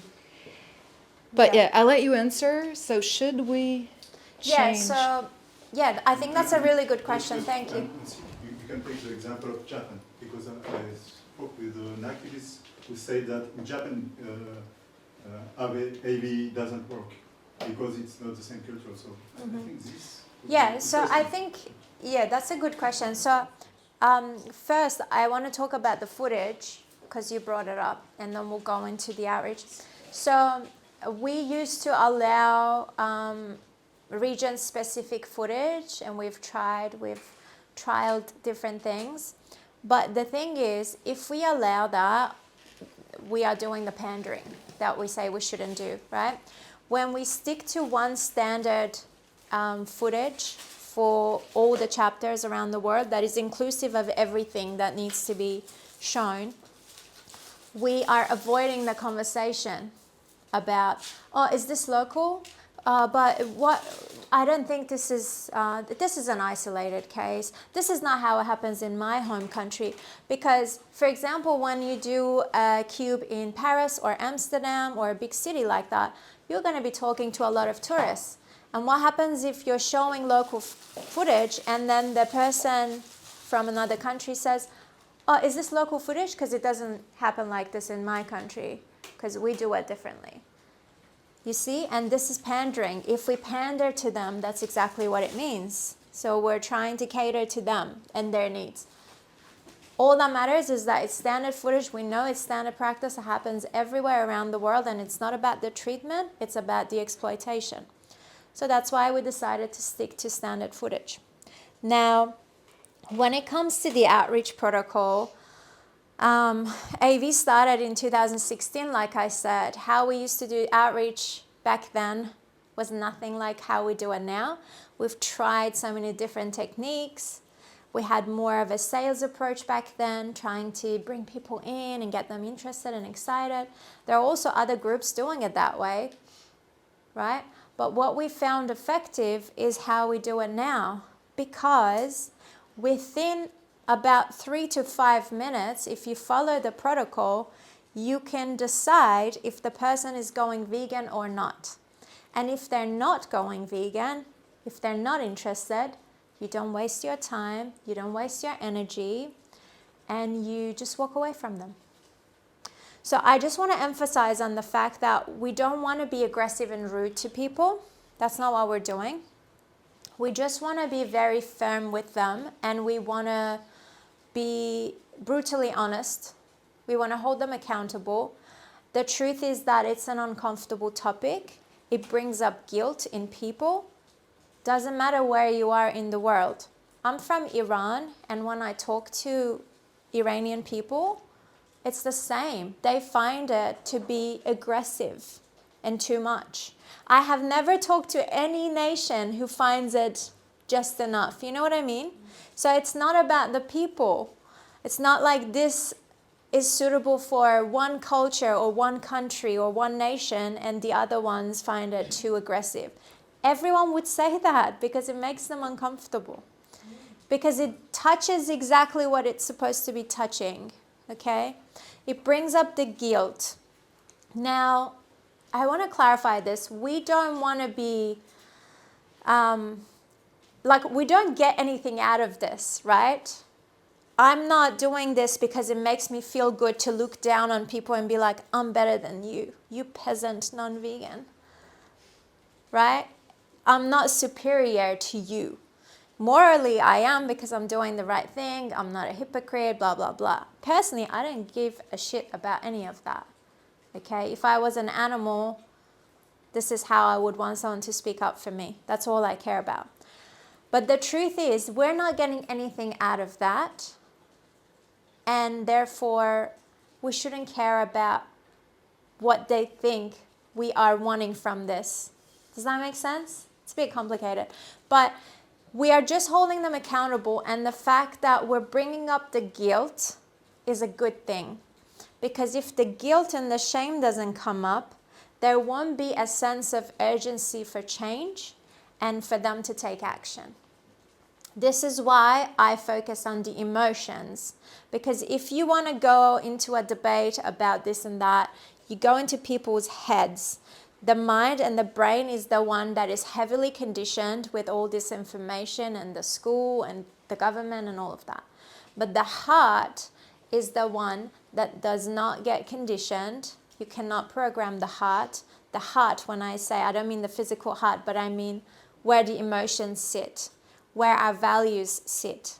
So if the person has the value of being anti-exploitation or against violence, etc., that value sits in the heart.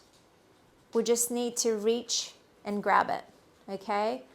And you can do that by following the protocol. So when you show people the footage, when you follow the protocol, then you hold them accountable. Then they're going to start to feel that uncomfortable feeling. They're going to be like, yeah, of course, I've been doing this my whole life. I'm responsible for it. Makes me feel guilty. I'm ashamed of myself. I'm a piece of shit. I need to reject. I need to defend myself because I don't like this feeling. Okay, it's an eye-opening moment, especially if they've never been in that position. They've never been told the truth. So that's why they say this doesn't work. That's why they say you are very extreme. You are rude. But it's always the same. It doesn't matter where you go in the world. Everyone's going to say that. And it works everywhere. That's why it comes down to whoever is ready to receive the message and to take action. Those who are open say, yeah, that is what changed me. And those who are not open, they say, yeah, those are extremist vegan. And, you know, we've had so many people who went vegan on the spot at the Cube and they became activists. We have activists within AV that are organizers that went vegan because of AV. So it comes down to the person. I just want to add to what Bushra said. Yeah, you're right. The feeling that comes up is theirs. It doesn't belong to us. The guilt and the shame and whatever else comes up that is uncomfortable belongs to that person. If they don't like it, they need to do something about it. I personally, on outreach or in my personal life or whatever, if someone says something to me and it makes me feel yucky and uncomfortable, I think about why that mattered to me. If Mathilde makes a comment and I feel sad or upset or frustrated or whatever, maybe I will tell her, or maybe I will go and think, why am I still thinking about that? Or why am I still, feeling it in my body? Why am I so pissed off? Maybe it's something for me to think about. Maybe I should do something about it. It's the same thing. If someone is feeling guilty, then maybe they should change it. Change the way that they're living and that they're behaving. So I really like that. Any other questions? Yes? Yes, boss? Luca, can we have the mic? You have a question? Yes. But Oh, you have a question? Okay, after. Je peux le faire en français aussi, pour que ce soit plus simple, mais... That's fine. Est-ce qu'on pourrait, à la place ou en rajoutant à exploitation, parler de massacre directement, que ce soit beaucoup plus... Exploitation Parce que j'ai l'impression... Exploitation, j'ai vraiment l'impression que c'est pas assez fort par rapport à ce que c'est réellement. Et que c'est devenu un mot un peu presque neutre, En tout cas en France, je sais pas I ailleurs. think I understood. He's saying using the word massacre instead of exploitation. But Exploitation is too neutral, not strong enough. you think exploitation is not strong enough? Yes. En fait, il faudrait l'équivalent de abuse. So, Ouais. so the thing is, we actually made this update recently to stay away from all the other words and stick to exploitation. And we had we had the same workshop in Amsterdam, and it went for 6 hours, and maybe for half an hour we were just discussing this word. So it seems like we can't find the perfect word that we all agree with, but it seems like this is so far the best word that we have. That is the most inclusive in what we are trying to say, because we used to say, you know, abuse, and then it became, if we use the word abuse, it becomes about whether there's a right way to use animals. So then we said, okay, we will stay away from that. If we use the word cruelty or violence, again, it doesn't even depict what the animals are going through. Exploitation seems like the most suitable because it's what's happening. So exploiting means using someone against their will, right? And that is exactly what's happening to the animals in all the different industries and all the different ways. They are being tortured, they're being raped, they are being brutally murdered. All of that fits into exploitation. So if we were to say massacre instead, that's only about the killing or the murder. So up until they get to the kill floor, what they have gone through is being ignored. Does that make sense? Yeah, I agree with you, but I think that he is not wrong. We have to use exploitation, but we have always to explain and to complete Of and course. to explain what is exploitation, to resume, to summarize what is exploitation, Yes. insemination, etc. Exactly what you said. Yeah, of In course. France, we have to explain that. No, because- it's everywhere because Okay. we have now put it in the flowchart as well. So a lot of times when you say exploitation, the person doesn't know. So I like to go in and say, do you understand what the word exploitation means? Yes. Can you tell me what it means to you? If they give me a good enough definition, I leave them alone. If not, I will tell them. And everything that comes up on the screen, you know, like the rape or anything, then I'll say, see, this is exploitation. But yeah, so far, I think that's the best word that we have. So if we can think of a better word that includes all of that, I'm open to it. Yeah. Yes, I agree with the exploitation because Oh, maybe wait. Oh, sorry. I try in English. I have two examples. My brother was military, so yeah, they use dog for sniff. I don't know the name in Yes. English. Sniff. For bombs. Yeah. And this is an exploitation. This is not Exactly. a massacre, but this is not okay never. And I was zookeeper before being vegan, and we used to dresser, train. Je sais plus comment on dit les otaries. Yes. What? Sea lion. Sea lion. The mammals, Awesome. sea mammals, Ah, sea okay. lions. Sea lions. Sea yes. lions. Sea lions. And finally, they have all I was like, what is Mathilde turning to? Je fais très bien l'otarie. Ouais, c'était vraiment ça. So we Yeah, used all to of that, right? training with sea lions, and finally, all their life was just work for have food. So finally, it's an exploitation. It's not acceptable, but it's not a massacre. So I think exploitation is better. Yeah. It's a good word. Yeah, that's right. Yeah, because it includes everything. All right, next question. Oh, yeah, yeah. Yeah, so mine is not about how to use the protocol for non-vegans. We actually talked about this in Amsterdam a little bit, but I don't know if there's been any movement on there. Do we now have a protocol to outreach vegans? Vegans? Yeah, and convince them to go active. We don't have a protocol, but we just tell them. So when I'm doing outreach, And sometimes they let me go into it, and I'm like, why didn't you like say it from the start? But then after some time they're like, oh, I'm actually vegan. Now, it's a really good question that you brought up, because sometimes people lie to us, of course, so we need to catch them in that lie. When someone says I'm vegan, I ask them, one, how long have you been vegan for? Because that usually gives me an indication.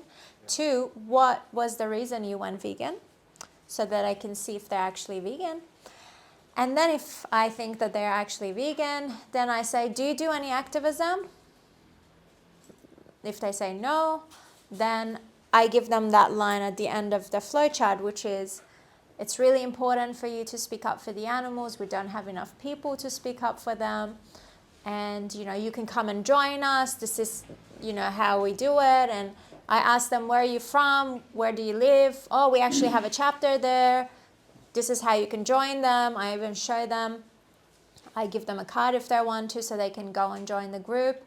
Or if they don't have a chapter there, I say, you know, you can start your own chapter. You can do this in your city. It's really important that you speak up for the animals. So this is how I do it. We don't have a protocol. It's just you making it clear to them that it's important for them to get active. And I actually always say, you don't have to join us, but it's important for you to do activism for the animals, because being vegan is a non-action. You're not actually doing something. You're just not doing the thing that the rest of the society is doing. So you need to take action for the animals. But yeah, I usually give them a card, encourage them to get active. That's it. The protocol in Avignon is to send vegan to you. To Ram? Yeah, but I was asking because... Because he's the organizer. Yeah. Yeah. The reason I was asking the question is I went to Lyon a couple of weeks ago, and we did some outreach. It wasn't a cube, but we had like a stand and stuff like that. Yeah. And I spotted a vegan in the crowd. It was very obvious she was vegan because she had like a t-shirt with a listing of what animals are not, you know. Mm-hmm. And nobody ever wears that kind of thing that is not a vegan. Yeah. So when she finally got up to the stand, I kind of tried to apply the protocol on her. Mm-hmm. By basically, I said the same thing, like you realize like when you go vegan, that's a non-action because you're not doing something to help the animals, you're just no longer doing something you should never have been doing in the first place. Mm-hmm. But you're not doing anything to help them. So if you were in the animal's position, would you want help? And then she was like, yeah. And so don't you think you should be doing something to help them too? And I don't know, it kind of seemed like it worked, so... Yeah. No, I love it. I'm just laughing because it's like the vegan would be like, oh God, I should have never stopped. But yeah, I like that. I think, yeah, you can use that sort of a protocol by asking the questions and get them to become active, because there are so many vegans. Well, there are definitely more vegans that are not activists than there are. So if they were all going to get active, that would be really good for the animals. So yeah, I think maybe that's something we can talk about more and see if we can have like a, not as long of a protocol, maybe like a shorter one with a few questions. I like that, like a standard thing. Yeah, that's good. Good update. That's why I like doing these workshops, because there's always updates coming out of it. I have a question about the word omnivore. Yeah. As an unacceptable word, Yeah. because sometimes people say we are carnivores, so we have to eat animals, or I don't know, and that is not true. And so I always tell them, no, you are not carnivore, you are omnivore, which means you can. But then I would argue with you, and I would say we are herbivores. See, that's the thing. We don't need to get into these arguments with people because it's very scientific and it has nothing to do with the animals being exploited. You know what I mean? So by doing that, you're getting into the same argument that they throw at you. I'm not sure because I think science say we are omnivore, but it just means that we are able to get, I don't know, to digest vegetables and. Yes, but the people you are facing, just explaining you that he will not change, or she will not change. That's what you have to understand. If she speaks about that, this means she will not change. So you are losing your time. I think so. Yeah, see, we don't get into these arguments about health or science with people because the person who is throwing that argument at you is not going to be receptive of the information you have for them, because a simple Google search would give them that information that they're not a carnivore. They can't be possibly thinking that, right? So you're just telling we are not, and that's it. We are not carnivore. That's not true. And you to continue. that person. Yeah. Well, it depends on the conversation. Like, how would they say it? If they say that, I would just even cut them off mid-sentence and I would say, you're not a carnivore. A lion is a carnivore. And I'm not here to have a scientific debate with you. You can do a Google search and you can find it out. And then I'll bring it back to the animals and I will point the footage and I would say, you know, can you imagine yourself being one of these animals? So I will control the conversation. What's really important is to know and to remember that you're in charge of the conversation the whole time. Don't let them distract you with these arguments and also don't let them control. You're the one in charge. At any point you want to redirect the conversation, you can. You don't have to explain it yourself.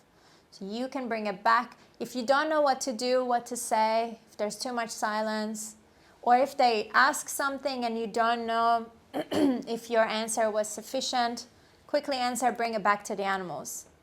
That's what we have, okay? The footage, putting them in the victim's position, all of that.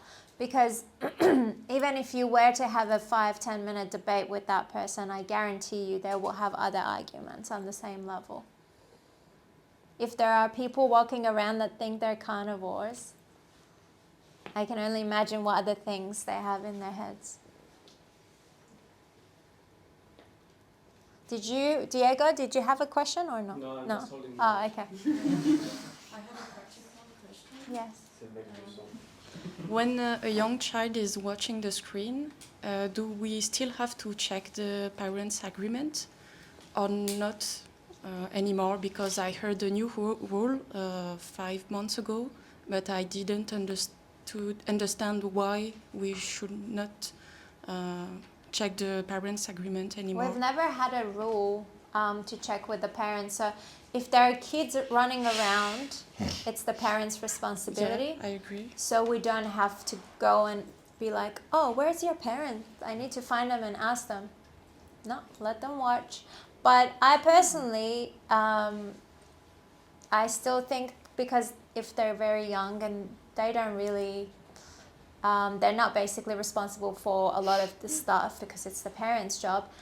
I don't want them to be traumatized either, so I don't want to let them watch it without knowing what they're watching. I like to immediately go up to them and explain it in whatever way they can understand, but I would never cover their eyes or not let them watch. Okay. I actually think that they can process it better than many people think. Because a lot of times people get really angry and they're like, you shouldn't be watching this, showing this to kids. They're going to have nightmares. They're going to be traumatized. If they don't know what they're showing, what they're watching, sorry. But if they know what they're watching, I think they're fine. They can process it.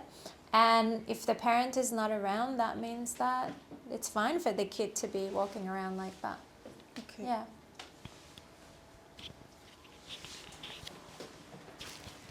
With kids, I don't make them feel like, I'm not going to say you're a hypocrite, of course, but I will call them for action. Because I think it's also the solution for them not to feel traumatized after the conversation, to feel like they're empowered and they can join us when they're grown-ups. they can be animal rights activists, they can be animal defenders, Yes. like a superhero. Yeah. And yeah, that's my way of I like that. trying to put that little thing in their mind that someday they can become animal rights activists. Yeah, I like that. And so they don't feel just passive and sad. Yeah, and like powerless. helpless. Yeah, that's it. Yeah. Mhm. I outreached this young boy with his mom in Amsterdam. I think he would have been maybe 8 or 9, and he was very smart. And I outreached him, and I could tell he wants to be a vegan. And so I put the mom on the spot because the mom wasn't as receptive. And I said to her, so your son wants to be vegan. Are you going to let him be vegan? And I could tell that it's a very uncomfortable position for her to be in, because then the son's gonna, when they go home, he's gonna have that conversation and be like, but you said yes in front of the lady. But no. See? So I kept pushing, and at the end she was like, yeah, it's his choice. If he wants to be vegan, then that's fine. And that was one time that I high-fived someone because I was convinced the boy's going vegan. The kid or the mom? The kid. The mom, I didn't touch. Yeah, so it depends, you know.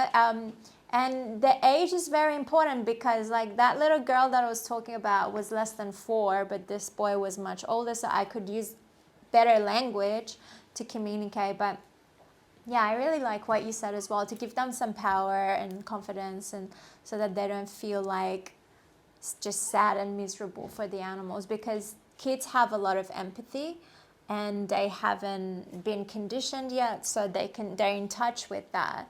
So they feel a lot more than adults, and it's really good if we can get through to them. I think, can you repeat? Any more questions? Yes? So it's more out of curiosity, but like, so you've been doing cubes in a lot of different countries, and I was wondering if you feel that in France people are more or less open to the message about animal exploitation, and if people have more doubt than you can actually live without eating animals or their secretions. Because I saw a number, it was like 80% of people in France believe that we have to eat animals. Oh, really? Yeah, so I don't know how you feel about it in comparison to other countries. I think it's sort of the same everywhere, because I think most people think that we should eat animals and we need animals, and they're used to it, so it's okay. But I think with French people, when I'm in France, I do less outreach with French people because they don't want to speak to me in English, and my French is not as good. But when I'm like in another country, like in Amsterdam, I spoke to a lot of French people, because when they're outside of the country, they suddenly can speak English. But one thing I have to say is that they seem like really arrogant and self-entitled when it comes to the topic. I was talking to this vegetarian couple, this French couple, and they were much older, and they were the most self-entitled people. And it was so hard to, what did they say? Oh my God, it was insane. I think I have it recorded. I think I was showing the dairy industry, and at the same time, and I was like, so do you know about the dairy industry? And then the cows were being raped or whatever. And I said, she said something, and I said, and this is like a much older lady, like she might have been 80. And I said, so you think it's okay for the cows to be raped for your cheese? And she said, oh, that doesn't happen. And I said, it does happen everywhere. And she was like, no, that doesn't happen. I said, what planet do you live on? And I walked off. So I was like, if I stand for one more second, I'm going to be so pissed off. But how can you be so arrogant and, yeah, shrug your shoulder and be like that? So, I mean, it's not just French people, but yeah, I think, last night when we were hanging out and I was trying the foie gras for the first time, I was thinking, this is not even that good. And apparently it's close to the real thing. And I was thinking, what is wrong with people? Like, why is that such a delicacy? Like, why is that such a special treat? No, the foie gras. Oh yeah, because cheese. No, the cheese is great. Of course, the cheese is great.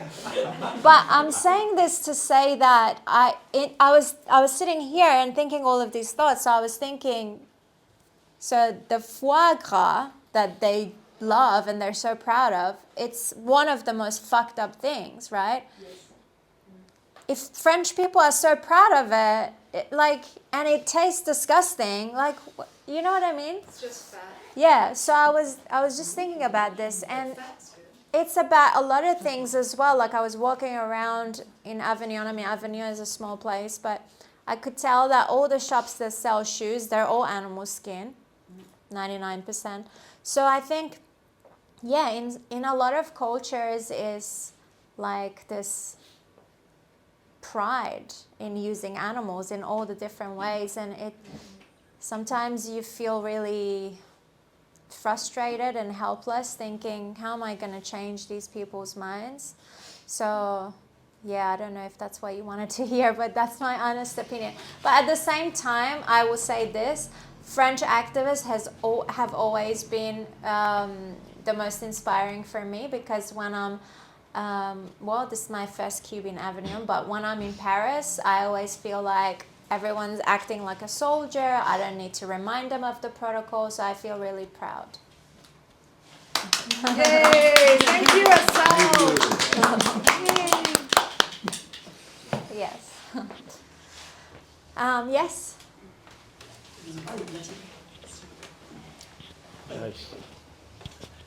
Comme tu as beaucoup voyagé, justement, est-ce qu'il y a des partis politiques véganes abolitionnistes qui existent sur Terre ou pas encore? I'm not sure if I understood correctly. Yeah, I got that. And are there political parties that are animalists that exist in other countries, but that are abolitionists? Abolitionists. We have the Animal Justice Party in Australia, but they do single, what do they call it? Single focus campaigns, like they try to ban live export, for example. Like, that doesn't mean anything. That's not targeting the exploitation, that's targeting the treatment. So the answer is no, I don't think so. Yes. In France, we have la rêve. Oh. In France, we have la rêve, révolution écologie pour le climat, pour le vivant. Who is politique. Je vais continuer en français.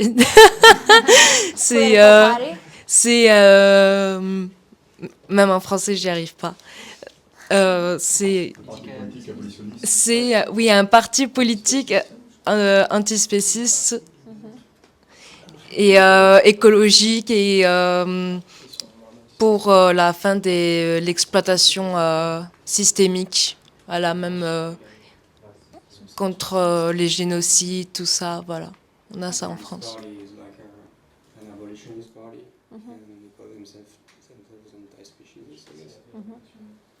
But they also have like a environmental focus. Right. So I don't know if it's like they talk about the living things, like the river is Yeah.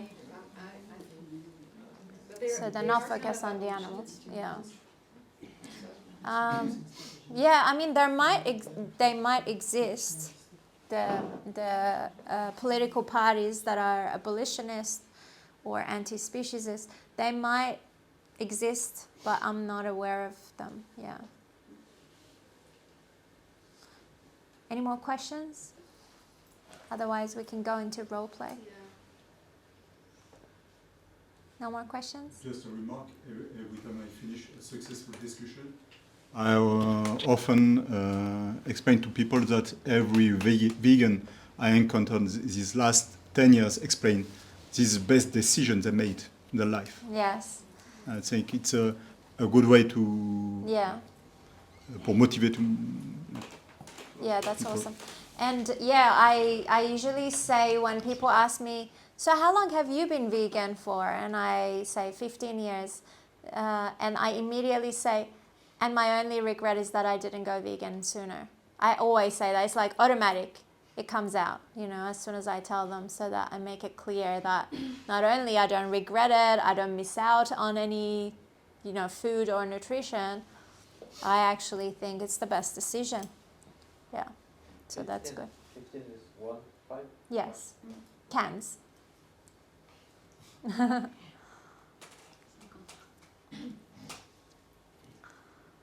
All right, that's it. No more questions.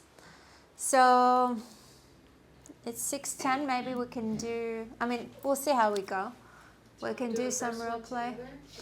Yeah, we can do one. I can be the bystander if you want. I can be the bystander. I don't master the new No, you flowchart can be yet. the bystander. I don't master it yet. If we do it in English, Oh, that's right. is it a good idea? Should we do one in English, one in French? Yeah, but how are you going to do it in French? No, I won't do it in French. I will be watching.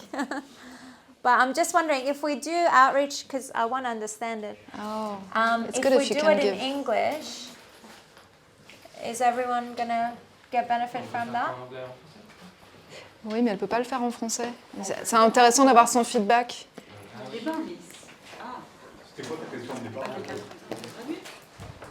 Oui, quelqu'un peut traduire, mais oui. Someone can translate, maybe. Because if we do it, yeah, like if we do it in French, there might be parts I don't understand, so then I won't be able to give feedback. Yeah, that's it. And your feedback is what matters right now. Yeah. I'll put subtitles, maybe, for later, Yeah.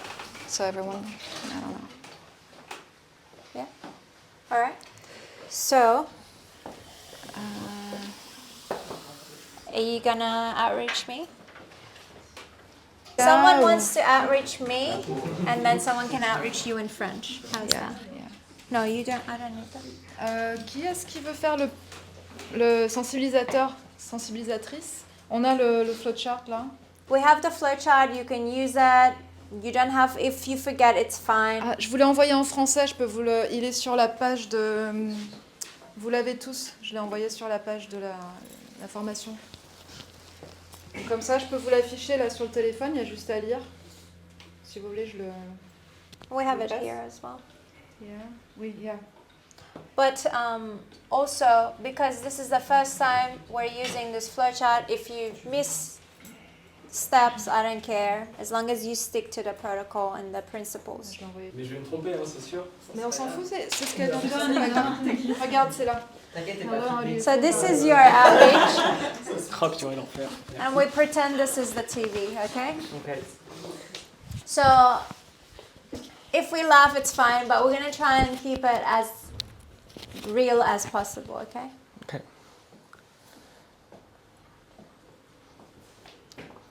Hello. Hi. I see that you're looking at the screen. Yes. How do you feel when you see those footages? I feel really sad. I feel bad for the animals. Okay, so you stand against animal. You think it's animal abuse. Do you think it's fair what you're saying that? Would you say that you're against it? Yes, I'm definitely against it. Okay. Would you agree that we have to... Sorry to pause Okay. you. Maybe it's better to pretend that this is the TV. Yeah, I think it's better too. So we're facing everyone. Okay. So you told me you were against it. Do you think we should respect animals instead of... What do you mean by respecting animals? what I mean by Do you respecting think we animals... should treat them like humans? Is I that think what you mean? by respect, I mean stop exploiting animals. Is it clear to you? When you say exploiting, what do you mean? I mean... She's hard on me. Really easy. Yes. I mean, stopping exploiting them is that you don't want. Sorry, in English it's harder for me. That's fine. That you don't want to restrain their freedom, or you don't want to abuse them. You don't want to rape them. You don't want to kill them. You don't want to make them born or whatever. You don't want to see them as objects of consumptions. They are persons. I see. Okay, is it clear to you? Yeah. Okay. Do you think that you can respect or be against animal exploitation on one side, and on the other side continue consuming milk, eggs, dairy, meat or fish or whatever? I think you can respect animals but eat some of the products. Like, you know, if it was humane. Okay, so that's respectful. would you think it's a way to respect an animal if we kill him in the end? Yeah, I think if you do it humanely. Okay, but if you were in the place of the victim, in the place of the animal, would you consider it reasonable, what you were saying? Would you say that it's fair if you were in his place, in the place of the animal that you see? No, because I'm not an animal. Well, actually, you are. That's that's. Excuse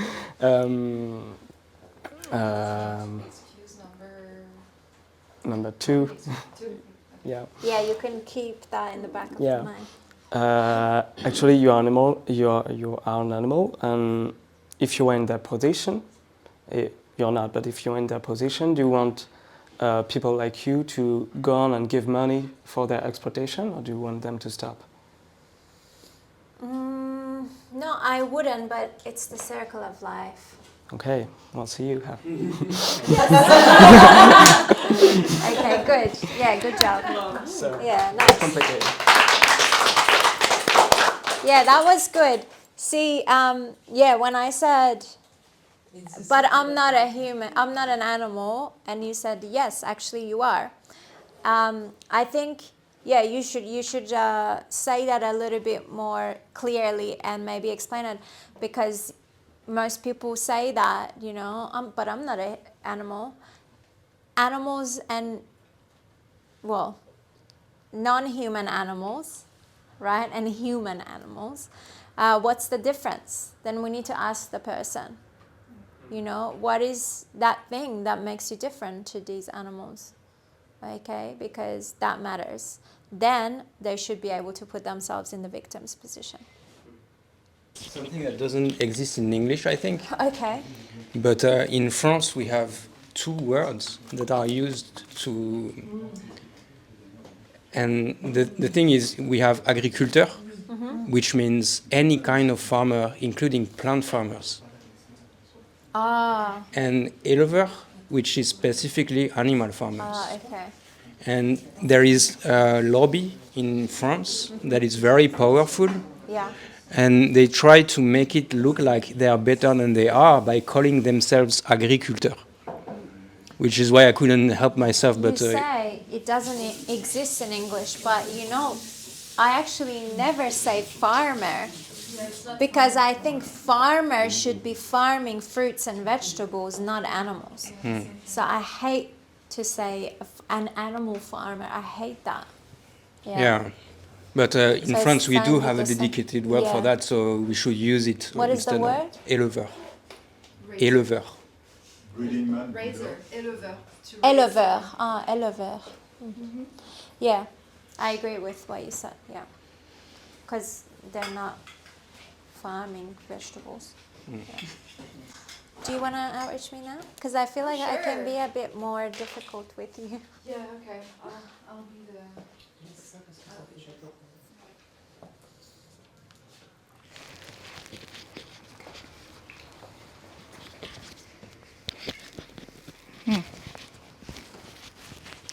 Hi. How do you feel about humans exploiting animals? Oh, I don't feel good. Where is this from, this video? Oh, this is very standard practice. It's the same, like, this is just animal exploitation, standard. Would you agree that we should respect other animals?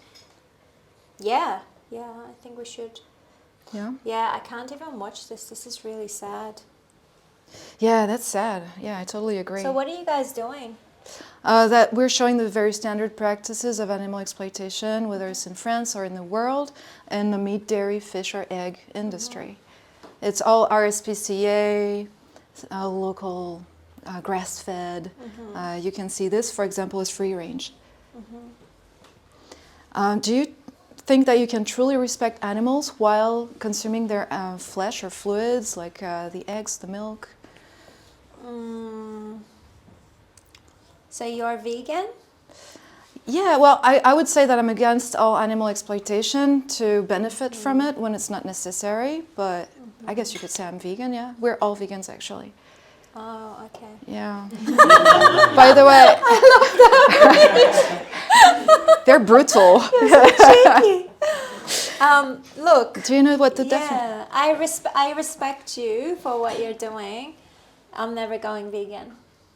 Do you know what vegan means? What is the definition of Yeah, vegan? you basically don't eat animals, you don't eat dairy, you don't wear leather. That's not it. It's one part of it, but the definition is that you reject all animal exploitation to benefit from it.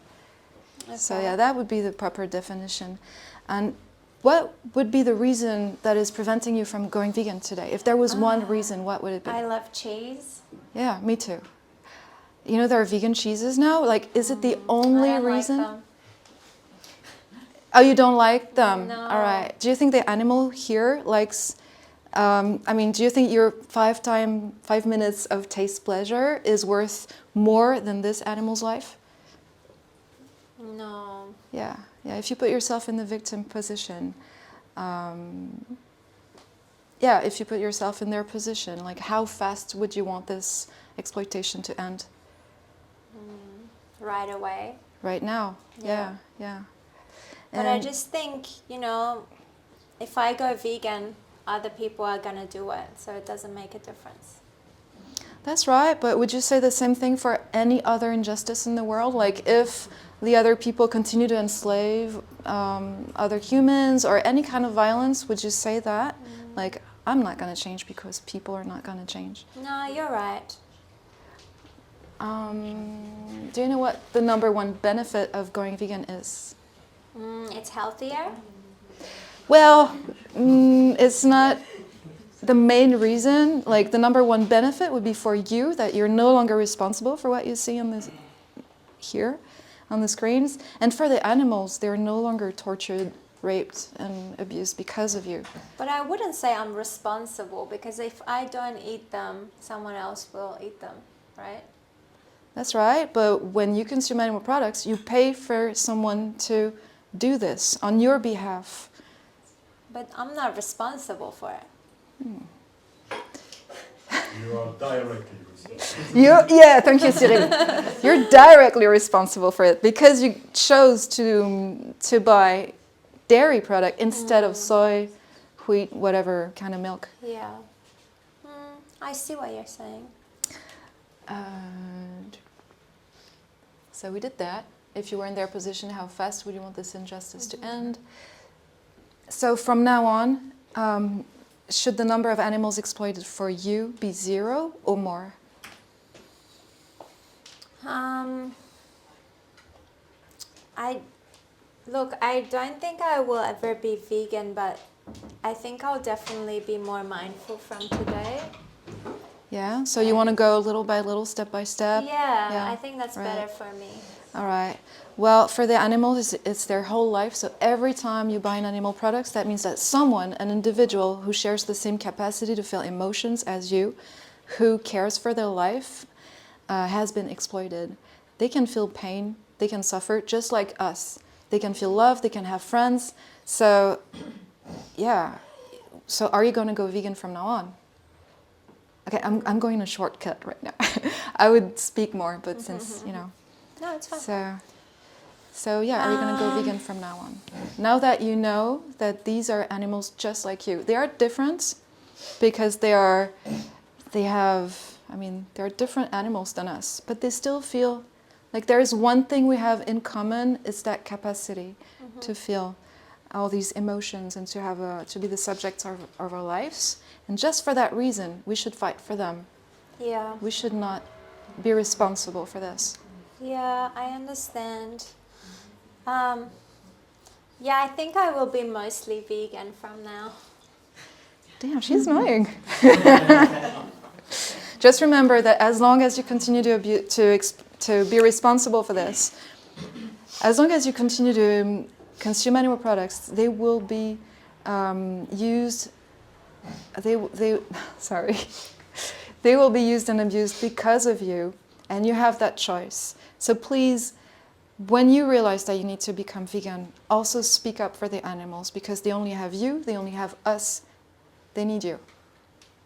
Right, here's a card, please. Okay, thank you so much. Find more information. No!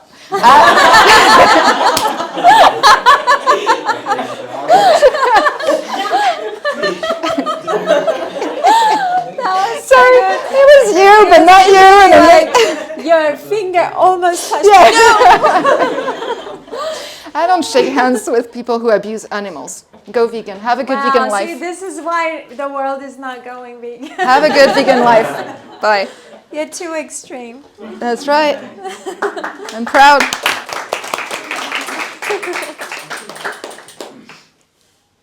Thank you, Mathilde. That was really good.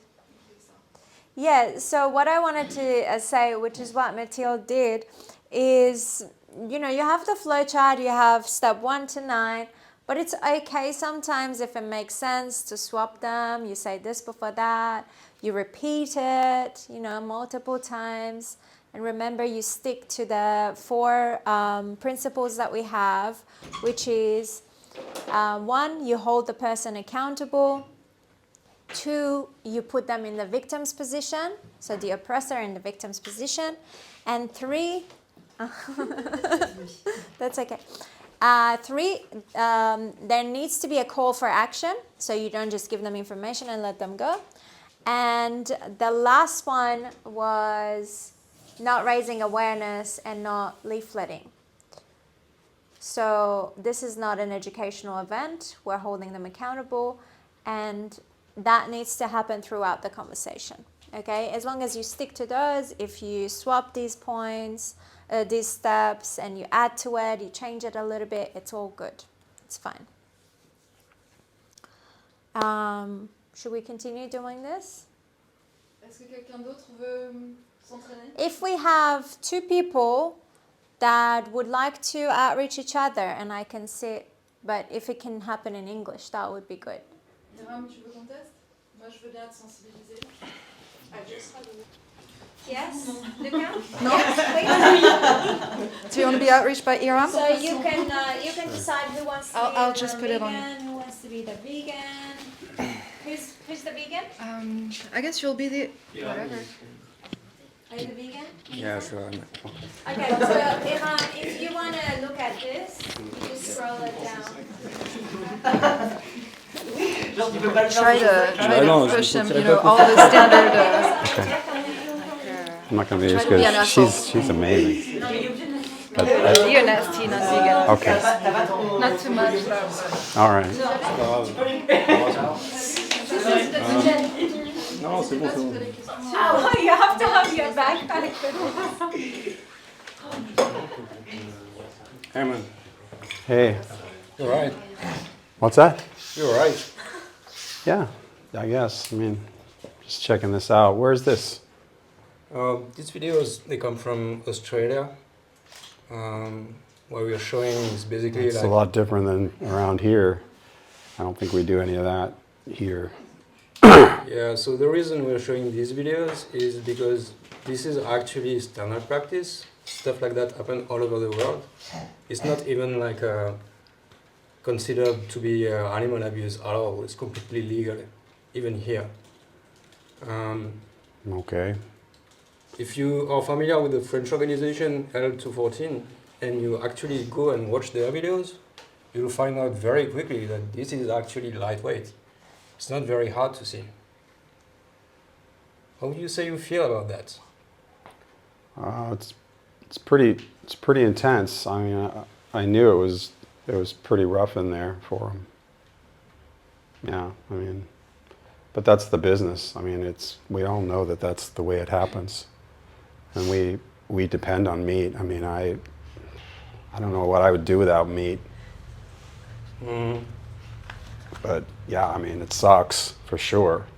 Do you think animals are individuals who deserve to be respected? Well, yeah, I mean, they should be careful when they're doing it. I mean, it needs to be healthy and safe for us, and you know, not too much cruelty. Some of that looks like a little bullshit, but you know, it's the way it is. I mean, the world is this way, you know. I mean, we use each other. I mean, the animals are just, they're lesser. They're not the same as us, you know. I mean, I'm sorry, it's just the way it is. You said earlier you thought you needed to eat animals. Yeah. I mean, if I don't eat enough meat, I feel weak. I get dizzy. Right. Totally. And I know a lot of people that, like, they go to their chiropractor and they said they have to eat pork, you know. And like Chinese medicine, they're always telling you have to eat pork. So, I mean, I think it's necessary for food. That's why I'm saying, I mean, I don't know that really, I mean, I don't like this, but. You are aware that there's whole continents of people who actually never eat meat in their whole life, right? Where? Like India. Okay, well. Do you think you're somehow genetically inferior to these people? In some way, Maybe. you actually are completely unable to not eat animals? Yeah, it's a good point. I never thought of that before. I don't know. Yeah. Huh. Do you think there's any need to eat any animal products? Not only animals themselves, but stuff like cheese, eggs? I eat a lot of cheese and a lot of eggs. I always have. I mean, I don't think it's the same thing as, you know, doing a bunch of slaughter anyway. I mean, they're alive. I mean, they would be doing something anyway. We can just use their products, you know. So the reason they are alive is they are being birthed in order to be exploited for these products, right? But the original question was not, do you eat cheese? It was, do you think you need to eat cheese? Technically, I guess maybe not. Yeah. I mean, I don't have to have cheese per se, no. You're aware that there's vegan bodybuilders? People who live on a vegan diet for a long, long time? I don't know. Have you seen Indians? I mean, that really, I've never seen a vegan bodybuilder. I mean, okay, I mean, if you would know, so I believe you. You can actually look that up on YouTube. And they just eat plant stuff, that's it? Pretty much. And okay. If you were to come by that information, like say later today, you go back home, you fire up YouTube and you look up vegan bodybuilder and then you find some, will you abandon the idea that you need to eat animal products to be healthy? I guess so. Alright, so let's just assume you just did that, because you could actually do it right now on your phone, right? Right now? Yeah, you could. But let's just assume. Okay. So that you don't have to. All Do you right. have anything else stopping you from becoming vegan today?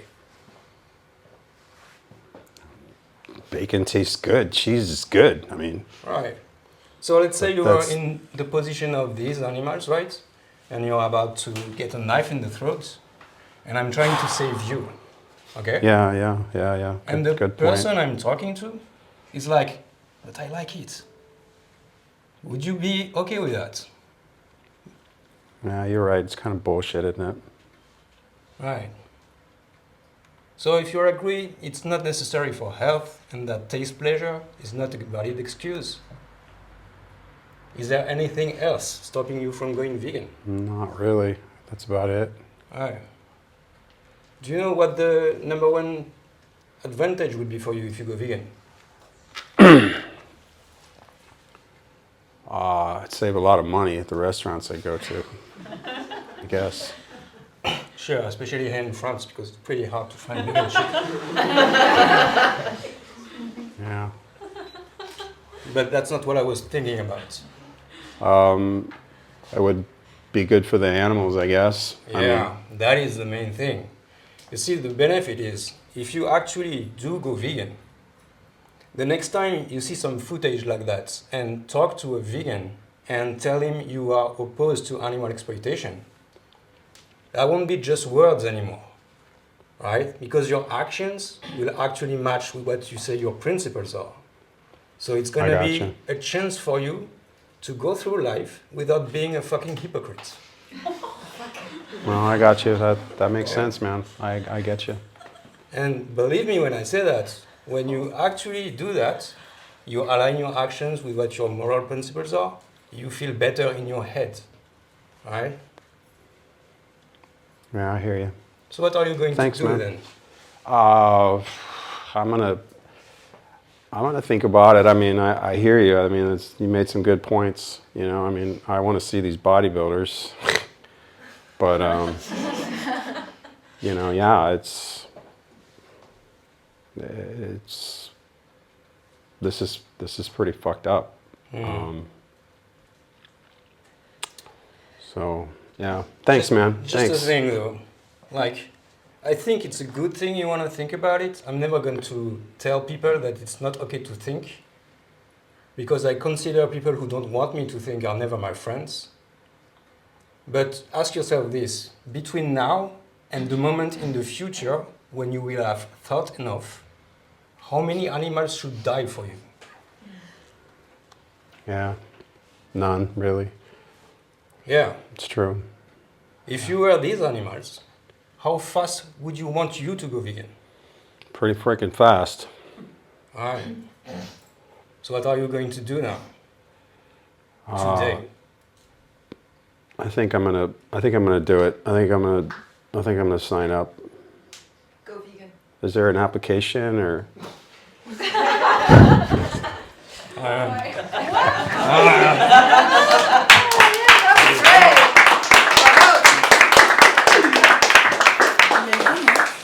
He looked like an asshole at the beginning. I know, he did. Yes. Oh. Okay. That was 9 minutes. You went from someone who was very self-entitled. He has to be. I think he has to become an official trainer. I know. Yeah. I know. Yeah, you were doing such a good job being a non-vegan. You're very easy to talk to. Are you American? Yeah. Okay. Yeah. You couldn't tell from the accent? But some people just anyway. So Yeah, easier than a French guy, right? Easier than anyone who's not a native actually, because I just always I realize that when I talk to people, if they're natives, I'm gonna. My English becomes better because I know the little things that they don't actually give a fuck. So I see what you mean. I love when you said a fucking hypocrite. And then his response was so good. I've been cussing too, so it was a match. Yeah, exactly. I think that was good. Yeah, that was really good. Yeah, from non-vegan to vegan in 9 minutes. That was good. The only thing I would say is at the start he said, where are these videos from? And you said from Australia. Yeah. You should never say that. You shouldn't actually, because then it becomes about, oh no, I don't believe you. It doesn't happen like this here. Even if you say, oh, go to that website and see it for yourself. So when they ask, I never give it away where the videos are from. I even lie and say the videos are taken from multiple places around the world and it shows standard practice. Because the reality is that it shows standard practice, and many activists have told me that what we show is what's the word? It doesn't even show the worst of it, like what you just said. So it actually happens way worse than that. And what we're showing is the most, standard. So let them think it's local. But yeah, other than that, that was pretty good, right? That was great. Yeah, that was really good. Yeah, should we do one more? Maybe we can do a French one. Quelqu'un veut le faire en français une fois? 2 personnes? Not me, just between two people. On a les questions en français sur la page de l'event. Donc si quelqu'un veut le faire. Moi, je veux bien être le non vegan. C'est bien si c'est peut-être 2 autres personnes. Ouais. Et... Lucas? Pourquoi? I'm shy. No, come on. It's in French. I have to check for Nah, the come video. on. Alex? Alex? Come on. Yeah, come on. Il nous faut une deuxième personne du coup? Pourquoi? Tu veux faire Pourquoi? quoi, la sensibilité I'm ou la shy. Everyone's shy. I want to understand all of it. I want to understand some of it, and then you can help. Nani wanted to do it otherwise? You. Do you want to do it? Yeah. Ouais. Ah oui, c'est vrai, This is for you. Je te donne, tu l'as en français? Sensibiliser. Mais pas la version à 3. Ça va. Poubelle. C'est qui le vegan du coup? Bah, c'est moi du coup, je crois. Ouais, c'est ça. Oui, je suis sensible. Ouais, Non, moi ok. je. Ok, ça va. Ça va. Vas-y, vas-y. On peut commencer, c'est bon. Bonjour. Bonjour. Qu'est-ce que vous pensez du fait que les humains exploitent d'autres animaux? Ah, vous parlez de ça là? Ouais. En fait, ils font quoi exactement? Je vois pas là. Il est en train de lui mettre le bras dans l'anus là. Qu'est-ce qu'il C'est fait avec ça, ça? ouais, en fait, ça c'est pour la production de lait. Du coup, dans l'industrie laitière, en fait, les vaches produisent du lait comme nous, en tant que mammifères, quand elles ont un enfant. Donc en fait, on les met enceintes de force pour qu'elles aient un enfant. Du coup, quand le veau naît, on va le séparer de sa mère parce qu'en fait, on considère que le lait, c'est pour nous, en fait. Si c'est un veau mâle, on va l'engraisser pendant quelques mois et ensuite le tuer. Et si c'est une femelle, en fait, elle aura la même vie que sa mère. On va la mettre Et ça enceinte, se passe où, ça, ce que vous me dites là? Partout. C'est partout dans le monde, c'est la même. C'est Ouais, le mais moi je fonctionnement standard, suis en fait. contre l'intensif, de toute façon. C'est pas du tout en intensif, en fait, même. En fait, c'est Je suis des contre pratiques l'industrie en standards. fait, je suis contre l'industrie Ouais. intensive. Ouais. Mais ça, c'est le fonctionnement standard, même s'il y avait qu'une seule vache, en fait, on est obligé de. Non, moi je prends chez mon voisin, il fait pas comme ça. Ah non, je peux vous dire, franchement. Bon, Ça, ce que vous montrez, c'est pas. C'est le fonctionnement standard, en fait. Donc, Ah ben, je peux vous dire que c'est pas comme ça chez mon voisin. est-ce que vous diriez du coup que. Est-ce qu'on peut se mettre d'accord sur le fait qu'on devrait respecter les autres animaux? Est-ce que vous pensez que. Oui, bien sûr. Ah oui, moi j'aime beaucoup les animaux. J'adore les animaux, donc. Attends. J'ai plus le flowchart. Ok, est-ce qu'on peut vraiment du coup respecter les autres animaux si en fait on mange, si on consomme des produits comme de la viande, du lait, des œufs? Si on les Ça dépend exploite, comment c'est fait en fait, ça dépend comment c'est fait. Et comment on fait pour exploiter quelqu'un et le tuer contre sa volonté? Je sais pas avec ça, respect? moi je suis pas au courant de tout, mais enfin j'imagine qu'il y a bien des endroits où c'est fait correctement. Et qu'est-ce que vous entendez par correctement du coup? Comment on fait pour tuer quelqu'un? Faire attention, faire ça correctement. Correctement, ça veut dire quoi pour vous? Je sais pas, mais en tout cas pas ce que je suis en train de voir dans ces vidéos, ça c'est sûr. Ça, je suis contre ça. Est-ce que vous sentez qu'il y a Clairement. une sorte d'incohérence quelque part, puisque vous n'arrivez pas à voir cette... Comment on peut faire ça correctement en fait? Ah moi, mais moi Comment on fait pour j'y suis exploiter pour rien, moi quelqu'un? c'est pas moi qui fais ça, moi je suis absolument Vous, contre ça. en fait, vous êtes pas vegan, j'imagine?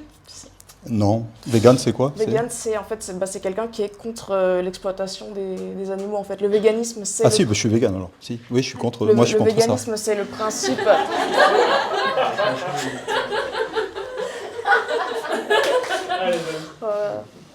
Vous êtes contre le fait qu'on utilise des animaux comme des ressources? Ça dépend. oui, c'est vrai que là, enfin, les poissons, par exemple, ça me dérange moins. Les poissons, bon, ouais, on peut considérer que c'est des ressources, mais Il n'y a pas de différence fondamentale entre un poisson, un chien, une vache. En fait, ce sont tous des animaux sentients, donc des individus qui ont des intérêts. Donc un intérêt à éviter la souffrance et à éviter la mort vous avez aussi. dit des animaux, comment? Sentients. Sentients. Première fois que vous entendez ce Ouais, terme. je connais pas.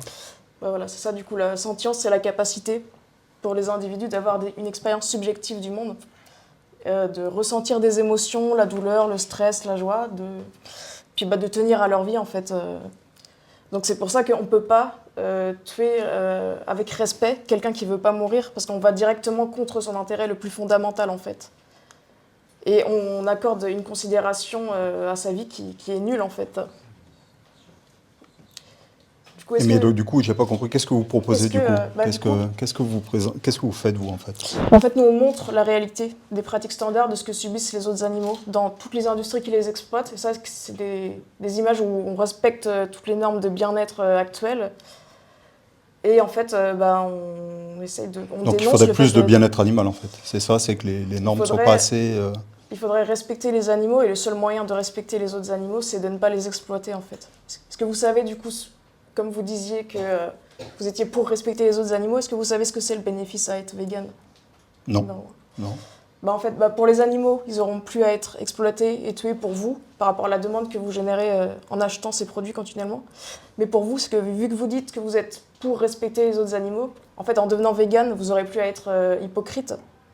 Parce que vous allez aligner vos actions avec les valeurs que vous dites avoir. Là, vous êtes en train de me culpabiliser, là. Je pense que c'est votre conscience qui vous parle. En fait, j'énonce juste des faits. C'est-à-dire qu'en étant non vegan, vous participez activement, vous êtes responsable de ce que vous voyez sur les écrans et du fait que des animaux soient exploités et tués pour vous, en fait. Tant que vous ne serez pas vegan, vous serez responsable de leur exploitation. Et vous pouvez vous demander, si vous étiez à leur place, à quelle vitesse vous aimeriez que cette injustice s'arrête? Moi, non, c'est sûr, j'aimerais que ça s'arrête tout de suite, ouais. C'est clair. Ouais. Et du coup, c'est la nouvelle question, celle-là. Du coup, à partir de maintenant, combien d'animaux devraient être exploités et tués pour vous, selon vous? Est-ce que ça devrait être 0 ou plus? Oui, moi j'aimerais que ce soit 0, oui, c'est sûr. Ouais. Vous allez devenir vegan à partir de maintenant? Oula, vous allez un peu vite là. Vous allez un peu vite. Non, non, mais c'est clair que je suis contre ça. J'ai toujours eu un souci avec ça, mais non, il faut que je me renseigne quand même un peu. Ça prend du temps, ça se fait pas comme ça, se fait pas du jour au lendemain. Okay, et vous venez de me dire du coup que vous vouliez que le nombre d'animaux tués soit de 0. Et tant que vous serez non vegan, des animaux seront exploités et tués pour vous. Donc c'est pas un sujet de réflexion auquel il faut à réfléchir, c'est une injustice. Tant que vous ne serez pas vegan, vous y participerez, vous serez responsable de ça. On verra, peut-être la prochaine fois qu'on discutera, vous serez plus percutante sur la fin. Et peut-être que je dirai... Non mais c'est pas mal, non, c'est bien, c'est bien. Non, tu peux te venger maintenant. Bah ouais, mais je sais pas bien faire les carnistes. Je dirais peut-être plus. Ouais, tu fais la VG. En fait, on explique l'élevage tout court. En fait, on explique comment ça fonctionne. Comment on exploite les animaux pour obtenir la chair, le lait, les œufs, etc. Ok. Le principe, c'est de s'adresser à des personnes qui sont contre ça. Qui ça fait soit ça vous... Qu'est-ce que vous ressentez vous quand vous voyez ça? Vous m'avez dit que vous étiez contre. Pour quelle raison vous êtes contre? Non, moi je suis contre l'intensif en fait. Mais ça, je vois ça me rend triste. Mais ouais, c'est. Vous voulez pas les voir souffrir, c'est ça? Le problème, c'est que. Bah c'est ça, ouais. Mais en fait. Est-ce que par exemple le fait de les tuer, ça vous pose un problème ou pas? Bah ça dépend si on les tue sans souffrance. En fait. Donc là, on tue pas. Est-ce que par exemple vous seriez capable de les tuer vous-même? Très honnêtement, répondez honnêtement. Ouais, je pense que pas non plus. Et en fait, si vous n'êtes pas capable de les tuer vous-même, c'est que vous avez un problème avec le fait qu'on les tue tout court. Et ce qu'il faut que vous compreniez, c'est qu'en consommant des produits d'origine animale, comme ce qu'on est en train de voir, vous êtes directement responsable de ça. Parce qu'en fait, c'est vous qui payez. Regardez autour de vous, il y a plein de gens qui passent, ils s'en foutent des animaux, ils ne s'arrêtent même pas. Okay, ouais, mais on mange de la viande depuis la nuit okay. des temps, en fait. Ok, on reviendra à cette question si vous voulez plus tard, mais restons sur les animaux, en fait. Vous avez de l'empathie a priori pour les animaux, vous ne voulez pas de ça pour eux. Sauf certains, genre les poissons, j'ai pas trop d'empathie pour Ok, moi non plus, j'ai pas spécialement d'empathie pour les serpents, par exemple, ou pour d'autres, mais pour autant, ça change rien, en fait, sur la manière dont on doit les considérer.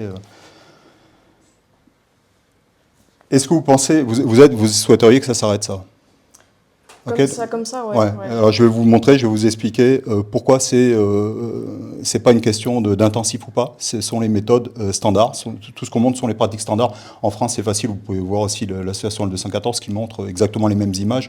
La différence, c'est que nous, dans ces images-là, on ne va pas montrer une personne qui veut mettre un coup de pied à un cochon, par exemple, ce qu'on peut voir dans les vidéos de L214. Parce que ce qu'on veut faire comprendre, c'est que c'est l'élevage qui est une maltraitance de A à Z, en fait. Mais L224, il montre les pires images. Ouais, mais en fait, ça montre que on y retrouve les mêmes choses. Donc en fait, ce sont les pratiques standards partout sur la planète. La question, c'est si toi, tu es contre ça, est-ce que tu penses que tu peux consommer et être contre ça? Est-ce que tu penses que c'est cohérent? Est-ce que tu penses que... En achetant, en fait, moi j'essaie de réduire ma consommation de viande et du coup j'essaie d'acheter. Ok, tu sais que si jamais le fait de réduire, les animaux que tu vas plus manger parce que tu as réduit ne sont pas dans ces vidéos. Ok, parce qu'on les a pas fait naître. En fait, ceux qui sont dans ces vidéos sont les animaux que tu continues de manger. Donc si tu veux pas de ça pour les animaux, réduire c'est pas une solution. Pour toi, il faut vraiment que tu arrêtes. Qu'est-ce qui te, à ton sens, tu vois, je t'ai montré le lait, je t'ai montré les œufs, tu vois que c'est l'horreur que c'est pour tous les animaux dans tout, dès qu'on soulève, je pourrais te parler du miel, je pourrais te parler de plein de choses, en fait c'est toujours la même. À ton sens, qu'est-ce qui, toi, t'empêcherait aujourd'hui de devenir végane? Est-ce que tu vois c'est dur, quoi. Enfin, je saurais pas trop... en fait, je suis habituée depuis que je suis petite à manger de la viande. Tu ne seras pas contre? Je pense pas, mais c'est juste que ça me prendrait du temps. Enfin, c'est compliqué, quoi. Ok, imagine que tu sais qu'on va probablement y aller parce que tout nous y mène. Il y a de plus en plus de gens qui prennent conscience de ça. Imagine que dans 20 ans, il y a 80% des gens qui sont véganes, 20% qui ne le sont pas. Toi, tu souhaiterais être de quel côté, des 80% ou de ceux qui sont toujours pas véganes? De ce que tu me dis là, vraisemblablement. Ouais, peut-être plus des véganes. Ouais, je pense. Pourquoi tu attendrais 20 ans pour ça? Si tu veux pas de ça pour les animaux, pourquoi toi tu ferais pas partie des premières personnes? C'est juste que c'est compliqué, quoi. Enfin, c'est dur compliqué. De trouver... Et si jamais tu te mets à leur place, à ton avis, qu'est-ce qui est plus compliqué? Ce serait toi de changer tes habitudes? On en parlera si tu veux après, en 1 ou 2 minutes. À la fin, tu verras que c'est pas si compliqué que ça. On s'en fait une montagne avant, mais c'est pas le cas. Mais à ton avis, qu'est-ce qui est plus compliqué? Est-ce que c'est pour toi de changer tes habitudes ou pour eux? Non, pour eux, clairement. Est-ce que tu sais la raison pour laquelle on leur fait ça, ces animaux? Il y en a une principale. Parce qu'ils ne peuvent pas se défendre. Ouais. C'est un problème de justice. En fait, de consommer, c'est dégueulasse. Et tant que tu ne changes pas tes habitudes, tu seras dégueulasse avec les animaux. Ça, c'est la réalité. Tu vois? Et si tu ne veux pas de ça, parce que je vois en toi que tu es contre ça, il faut que tu changes. Regarde autour de toi, il y a plein de gens qui passent, ils ne s'arrêtent même pas, ils s'en foutent des animaux. Est-ce que tu crois que les animaux ont une chance que ça s'arrête pour eux grâce ou à cause de tous ces gens-là? Non, aucune. Est-ce que tu crois que si maintenant les gens comme toi et moi qui ne veulent pas de ça pour les animaux, nous aussi on continue de consommer, est-ce que les animaux ont une chance que ça s'arrête? Aucune.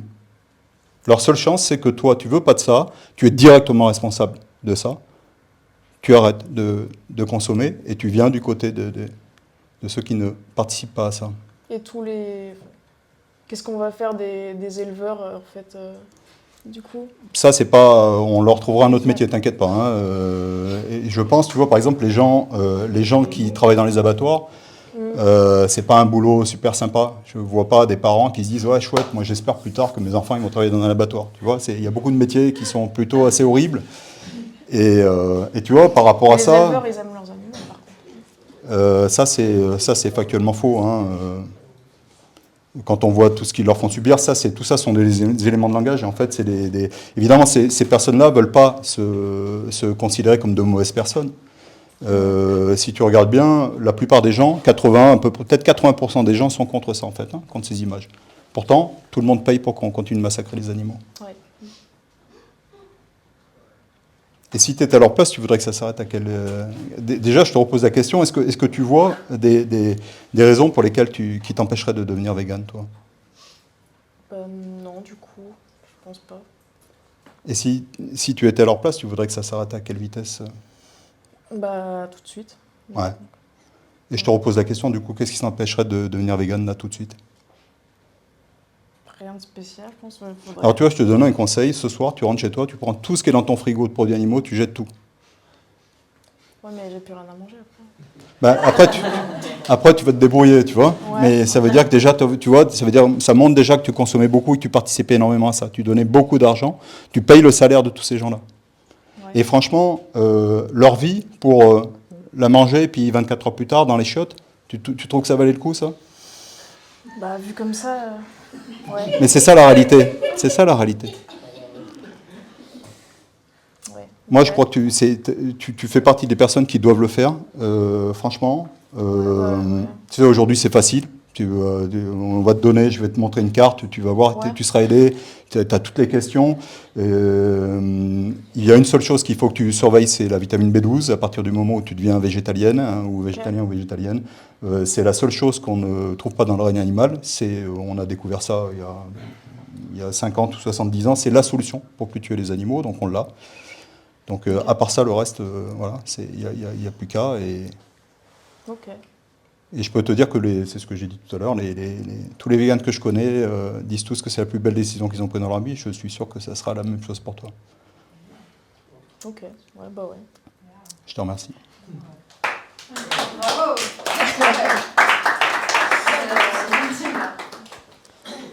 I'm not Socratic. I'm not really Socratic. It's a different way, but okay. Je suis plus offensif. Ouais, j'en pose. Yeah, some, but sometimes I stop when she answers. It's wanted. I stop her because okay, I don't want to lose time. Okay, I understand what you write, but yeah, we'll focus on animals. Okay. Yeah. À la fin, je dirais juste du coup vegan et végétalien. Oui, c'est ça. Ouais. Et pas parler T'as dit végétalien à la fin. Oui, sur le régime alimentaire. J'ai parlé du régime alimentaire. T'as dit une fois que tu seras végétalien. Non, vegan. Non, t'as dit végétalien. Ah, mais j'allais te le dire aussi. Voilà. Du coup, bah, en fait, c'est un peu, on oublie tout le reste. Le régime végétalien. T'aurais pu dire la même chose Non, en disant vegan. par rapport à la B12 ou... Oui. Ouais, mais la B12, c'est par rapport au régime végétalien, c'est pas vegan. Ouais, mais quand tu dis vegan, ça englobe tout. Oui, mais d'accord, ok. Mais ça passait dans le contexte. Tu peux prendre la B12, ça englobe tout, alors que si tu dis I use végétalien, plant-based on oublie le... because I was speaking of that. Okay, I can say vegan. Ouais, tu as raison. Tout à fait. And you also talked about another association, another organization. Yeah. Like if you go see their images, I'm not sure it's good because it's, we're just like talking about someone else, which, I mean, they're great, we're complementary and they're amazing. When I spoke about L214? Yeah. Why? Just to answer quickly to the question, it's not the same here. Okay, Like, see, it's the same. But We have- that's what I said to him. Yeah. We should never say this footage is not from It's all over here. the planet, yeah. We should say it's local footage. Yeah. It's the same practice everywhere. The knife is the same. I said it like 2 times already. The knife is the same. The gas chambers are the same. You don't need to say this is from Australia or this is not the 214. Yeah. But it was amazing. You were great. Yeah, you were great. Thank you so much. That was good. Ce que je veux dire, ça se veut constructif. Hein. Mais tu sais, quand tu dis regarde autour de toi, les autres ils passent, ils s'en foutent, alors que toi tu t'arrêtes. Parce que ça ne conforte pas dans l'idée qu'elle en fait déjà beaucoup. Non, parce qu'après je lui dis, est-ce que si toi, eux, c'est pas eux qui vont faire changer les choses. Toi, t'es contre, mais si toi tu continues de nourrir, ça fera pas changer non plus. J'arrête de filmer. Non, c'est juste.